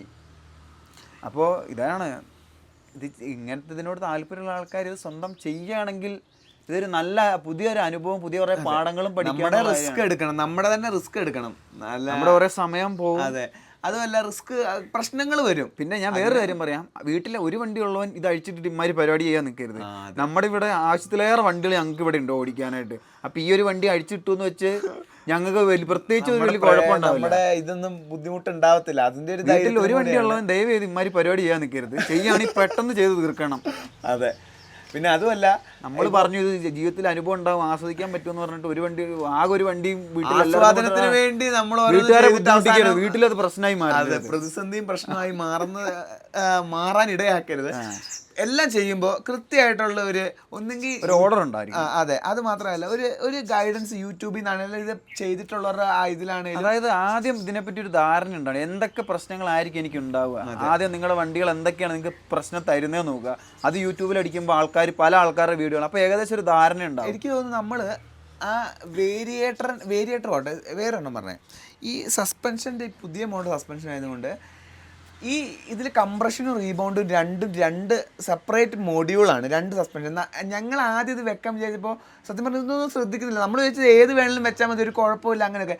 എന്നിട്ട് ഞങ്ങൾ യൂട്യൂബിൽ വീഡിയോ കണ്ടപ്പോഴാണ് മനസ്സിലായത് ഇത് ഒരെണ്ണം വലത്തെ സൈഡിൽ ഒരെണ്ണം ഇടത്തെ സൈഡിലും വെക്കേണ്ട സെപ്പറേറ്റ് പീസ്. അവർ തരുമ്പോൾ തന്നെ അങ്ങനെയാണ് തരുന്നത്. ഒരെണ്ണം RH-ഉം LH എഴുതിയിട്ടുണ്ടാവും. അതിനകത്ത് അത് മനസ്സിലാക്കാനായിട്ട് അതിനകത്ത് ഒന്ന് കറുപ്പും ഒന്ന് വെള്ളയും, അതിൽ ഒരെണ്ണം റീബൗണ്ടും ഒരെണ്ണം കംപ്രഷനും ആണ്. അത് യൂട്യൂബിൽ വീഡിയോ ഉണ്ടാകും, കൃത്യം വലിയ മെക്കാനിക്കലുടെ വീഡിയോസ് ഉണ്ട്, അവർ കൃത്യം പറയുന്നുണ്ട് ഏതാണ് ഏതെന്നുള്ളത്. അത് എനിക്ക് തോന്നുന്നത് തിരിച്ചിട്ട് നമ്മൾ വണ്ടിക്ക് ഒരു വശത്തേക്ക് വെട്ടുണ്ടാവാൻ സാധ്യത ഉണ്ടാവണം, അതുകൊണ്ടായിരിക്കണം അതങ്ങനെ വന്നിട്ടുണ്ടാവുക. അപ്പോൾ അത് സത്യം പറഞ്ഞാൽ യൂട്യൂബിൽ നോക്കിയത് കൊണ്ടാണ് നമുക്ക് മനസ്സിലായത്. അതേപോലെ ഈ വേരിയേറ്റർ അഴിക്കുന്നതിന് മുമ്പ് ആ ഒരു പീസ് അഴിക്കുന്നതിന് മുമ്പ് എനിക്കൊന്നൊരു 4-5 വീഡിയോയിൽ കണ്ടിട്ടുണ്ടാവും. ഒരു ഉറപ്പ് വരുത്താൻ വേണ്ടി നമ്മൾ ചെയ്യുന്നത് ശരിയാണ്. അത്രയും വീഡിയോ കണ്ടിട്ട് അത്രയും കോൺഫിഡൻസ് കണ്ടാണ് അതൊക്കെ അഴിച്ചത്. കാരണം എന്താ പറഞ്ഞാൽ അതൊക്കെ തെറ്റുപോയി കഴിഞ്ഞാൽ ഞങ്ങൾക്ക് ആദ്യം വേറെ പാർട്സ് ഇട്ടപ്പോൾ പറ്റിയ അവസ്ഥയായിപ്പോയി. പിന്നെ ഫുള്ളും ഒച്ചപ്പാടും പാട്ടും വിളിയായി, ഇന്ന് കൊലവിളിയായി. മാറ്റങ്ങൾ വരട്ടെ. അതെ.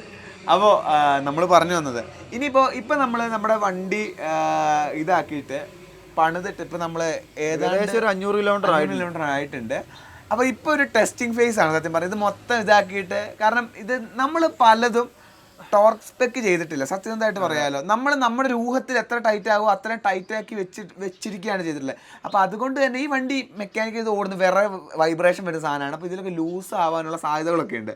അപ്പോൾ ഇപ്പോൾ നമ്മൾ ചെയ്യുന്നത് എന്താണെന്ന് പറഞ്ഞു കഴിഞ്ഞാൽ ഇതെല്ലാം എന്തൊക്കെ പാർട്സിന് ഒരു 550 കിലോമീറ്റർ ഒക്കെ ആകുമ്പോൾ നമ്മൾ ഒന്നും കൂടെ ചെക്ക് ചെയ്യും എല്ലാം ഏതെങ്കിലും ലൂസ് ആയിട്ടുണ്ടോ ടൈറ്റ് എന്താ ഇതായിട്ടുണ്ടോ എന്നുള്ളത്. ഇത്രയും ഇതിൻ്റെ ഇടയിൽ തന്നെ ഇപ്പൊ ചെറിയ ആ ഒരു വിറയൊക്കെ പിന്നെയും വരുന്നുണ്ട് വണ്ടി, അതായത് ക്ലച്ചിൽ നിന്ന് വരുന്ന വേറെ വണ്ടി നമ്മൾ വേരിയേറ്ററൊക്കെ മാറ്റിയപ്പോൾ നല്ല വണ്ടി പഴയതുപോലെ സ്മൂത്ത് ആയിരുന്നു. ഇത് വണ്ടി എല്ലാം ഇട്ട് നമ്മൾ കുറച്ച് ദൂരം ഓടിക്കഴിഞ്ഞപ്പോഴേക്ക് ഈ വണ്ടിക്ക് പിന്നെ ഒരു ചെറിയ വിറ ഇറക്കി, ചെറിയ വിറ, എപ്പോഴും ഇല്ല, ചെറിയ ഇടയ്ക്ക് ഒരു വിറ വരുന്നു. അതായത് നമ്മൾ സ്ലോ സ്പീഡിൽ ഒരു വിറ വരുന്നുണ്ട്.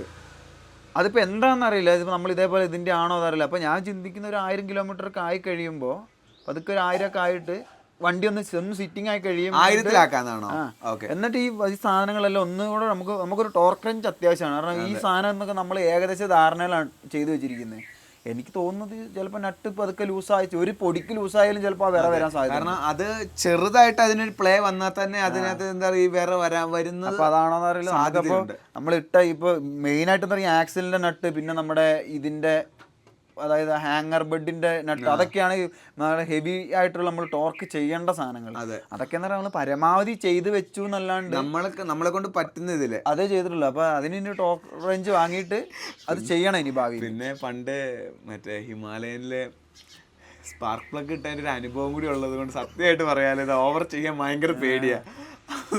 അത് നടുവിന്ന് കീറി സ്പാർക്ക് പ്ലഗ് 2 പീസായി അടിച്ച് അതൊരു ചടങ്ങായിരുന്നു. ഒരു 900 രൂപയുടെ ഒരു സാധനം ഇടാൻ വേണ്ടി അവസാനം 5000 രൂപ മുടക്കി വണ്ടി തള്ളി കയറ്റോ ഒരു പാട്ട്. മൊത്തത്തിന് അനുഭവം തന്നെയായിരുന്നു. അതിന് വിചാരിച്ച സത്യം പറഞ്ഞാൽ ഒരു ചെറിയൊരു പേടിയുണ്ട് ഈ ടോർക്ക് റേഞ്ചിൽ ഇൻവെസ്റ്റ് ചെയ്യണം. അതാണ് ഇതിൻ്റെയൊക്കെ ഗുണം എന്ന് പറയുന്നത്, ഇതൊക്കെ ചെയ്യുമ്പോൾ ഇങ്ങനത്തെ അനുഭവങ്ങളുണ്ടാകും. അപ്പോൾ ഇത് താങ്ങാനും കൂടെ നമുക്കൊരു മനക്കെട്ടി ഉണ്ടാവണം. അല്ലാണ്ട് നമ്മൾ ഇത് ചെയ്തിട്ട് ഞാൻ ചെയ്ത് നാശമാകുന്ന ചിലപ്പോൾ ഇങ്ങനത്തെ അനുഭവങ്ങളാണ് നമ്മളെ പുതിയ പാടാൻ പഠിക്കുക.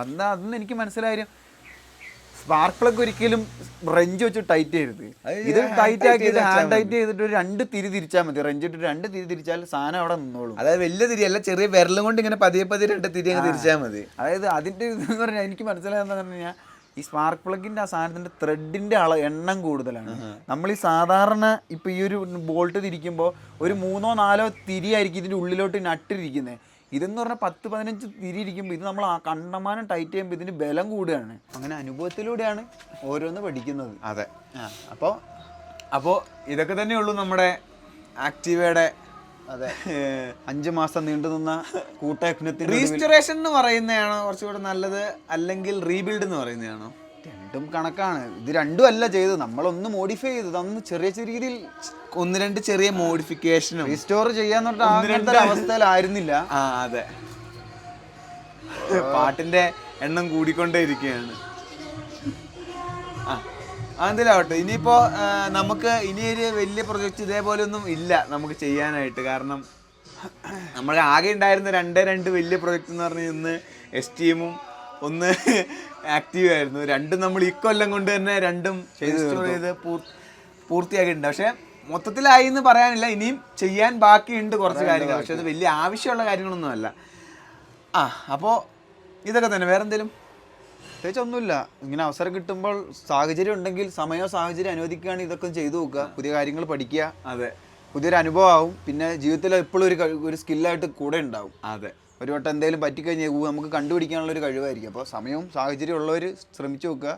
ഇതൊന്നും അറിയാനും താല്പര്യമില്ലാത്തവർ ചെയ്യാതിരിക്കുക. പഴയ പോലെ പണ്ട് നമ്മൾ ഒരു കാര്യം പഠിക്കണമെങ്കിൽ അതിൽ കഴിവുള്ള ഒരാളുടെ കൂടെ നിന്ന് അയാൾ ചെയ്യുന്ന കണ്ടുപഠിച്ച് അങ്ങനെയായിരുന്നു പണ്ട് എല്ലാവരും പഠിച്ചുകൊണ്ടിരുന്നത്. പക്ഷെ ഇപ്പം അങ്ങനെയല്ല, നമുക്ക് സാധ്യതകൾ ഭയങ്കര കൂടുതലാണ്. കഴിവുള്ള ആൾക്കാർ അതേപോലത്തെ വീഡിയോ ഇട്ട് അവരുടെ കഴിവുകൾ പുറം ലോകത്തിന് അറിയിക്കുന്നു. അതെ, അതുകൊണ്ട് അനുഭവം കഴിവുള്ള ലോകത്തിന്റെ നാനാഭാഗത്തുള്ള ആൾക്കാരുടെ അവരുടെ അനുഭവങ്ങളും എക്സ്പീരിയൻസും വെച്ച് നമുക്ക് പുതുതായിട്ട് പഠിക്കാനുള്ളൊരു അവസരമുണ്ട് ഇപ്പോൾ ഈ യൂട്യൂബൊക്കെ ഉള്ളത് കൊണ്ട്. അപ്പോൾ എന്തായാലും അതൊക്കെ ഉപയോഗപ്പെടുത്തുക. കോൺഫിഡൻസ് ഉണ്ടെങ്കിൽ മാത്രം ചെയ്യുക, അല്ലെങ്കിൽ ചെയ്ത് നോക്കി കോൺഫിഡൻസ് ഉണ്ടാക്കുക. രണ്ട് കാര്യം എനിക്ക് ഇത് പറയാം. വന്നു ഇതിന്റെ വിപത്തുകൾ സഹിക്കാൻ തയ്യാറായിരിക്കണം. നേരത്തെ പറഞ്ഞ പോലെയാണ്, അതായത് നമ്മുടെ വീട്ടിൽ ഇപ്പോൾ ഒരു വണ്ടിയേ ഉള്ളെങ്കിൽ അതിൽ നമ്മൾ ഇങ്ങനത്തെ പരിപാടികൾ ചെയ്യാതിരിക്കാൻ പരമാവധി ചെറിയ ചെറിയ കാര്യങ്ങൾ ചെയ്യാം. ഇപ്പോൾ എഞ്ചിൻ ഓയിൽ മാറ്റുക, ടയറിന്റെ ബ്രേക്കിന്റെ പാഡ് മാറ്റുക, ചെറിയ ചെറിയ കാര്യങ്ങൾ തുടങ്ങും. അതായത് ഇതിന്റെ ലിവർ ഒന്ന് ടൈറ്റ് ചെയ്യാൻ, അതൊക്കെ ചെറിയ ചെറിയ കാര്യങ്ങൾ. അതായത് ബ്രേക്കിന്റെ ഇതൊന്ന് ടൈറ്റ് ചെയ്യാൻ, ഇതിന്റെ ഓയിൽ മാറ്റാൻ എല്ലാവരെ കൊണ്ടും പറ്റും. അത് വലിയ ബുദ്ധിമുട്ടുള്ള ഒരു കാര്യം. അതിന് നമ്മുടെ സാധനം വേണം. അതായത് 17 mm ആണ് നട്ട് ഡ്രെയിൻ ബോൾട്ട് വരുന്നത്. മറ്റേത് പിന്നെ തിരിച്ച പ്ലെയറും കൊണ്ട് പിടിച്ചാൽ തിരിച്ചാൽ. അതെ അതെ, ചെറിയ പടിയിൽ തുടങ്ങും. ചെറിയ ഓരോരോ പടിപടിയായിട്ട് ചെയ്തു തുടങ്ങും. അത് ഓയിൽ മാറ്റുക, ഏറ്റവും നിസ്സാരമായിട്ട് ചെയ്യാൻ പറ്റുന്ന കാര്യം അതൊക്കെ പഠിച്ച് ചെയ്യാം. പിന്നെ നമുക്ക് അടിസ്ഥാനമായിട്ട് ഈ കാലഘട്ടത്തിൽ അറിഞ്ഞിരിക്കേണ്ട കുറെ കഴിവുകളിൽ ഒന്നൊക്കെയാണ് ചെറിയ ചെറിയ മെയിൻ്റനൻസുകൾ. ഏറ്റവും കൂടുതൽ ഞാൻ മനസ്സിലാക്കിയെടുത്തോളം ഇപ്പോൾ പഞ്ചറായി കഴിഞ്ഞാൽ ടയർ ഊരി മാറ്റാൻ പഠിക്കുക, ഏറ്റവും എളുപ്പത്തിൽ ചെയ്യാൻ. അടുത്ത് നമുക്ക് അതാണ് ചെയ്യേണ്ടത്. പഞ്ചറായി കഴിഞ്ഞാൽ ഇതിന്റെ ടയർ നമുക്ക് ഊരി മാറ്റി എടുത്തോണ്ട് പോയി ബേക്കിലത്തെ ആണെങ്കിൽ മാറ്റാൻ പറ്റും. മുന്നിലത്തെ ഇച്ചിരി പാടായിരിക്കും, ഏറ്റവും കുറഞ്ഞ ബേക്കിൽ ഊരാൻ ശ്രമിക്കുക. ഇതൊക്കെ നിസ്സാരമായ കാര്യങ്ങളാണ്, നമുക്ക് പെട്ടെന്ന് പഠിക്കാൻ പറ്റുന്ന ഒരു കാര്യമാണ്. അതെ, അപ്പോൾ സമയവും സാഹചര്യവും ഉള്ളവർ ചെയ്തു നോക്കുക. അതിനനുയോജ്യമായ ടൂൾസും കണ്ടെത്താൻ ശ്രമിക്കുക. ഇതൊക്കെ ജീവിതത്തിൽ ഇന്നും ഒരു നിക്ഷേപമായിരിക്കും. അതെ, എല്ലാ കാലത്തും നിലനിൽക്കുന്ന ഒരു കാര്യമാണ്. ടൂൾസ് വാങ്ങിയാൽ അത് നിൽക്കും, കഴിവാണെങ്കിൽ നമുക്ക് എപ്പോഴും കിട്ടുകയും ചെയ്യും. അപ്പോൾ വീണ്ടും പിന്നെ പറഞ്ഞു ഇതാക്കുന്നില്ല. അപ്പോൾ ഇതേപോലെ റീസ്റ്റോറേഷൻ മാത്രമല്ല, എന്തേലും പുതിയ വിശേഷങ്ങളുമായിട്ട് ഈ രീതിയിൽ നമുക്ക് കാണാം. അപ്പോൾ അതുവരേക്കും എല്ലാവർക്കും ബൈ. ഇത് സക്സസ്ഫുൾ ആയാൽ മതിയായിരുന്നു.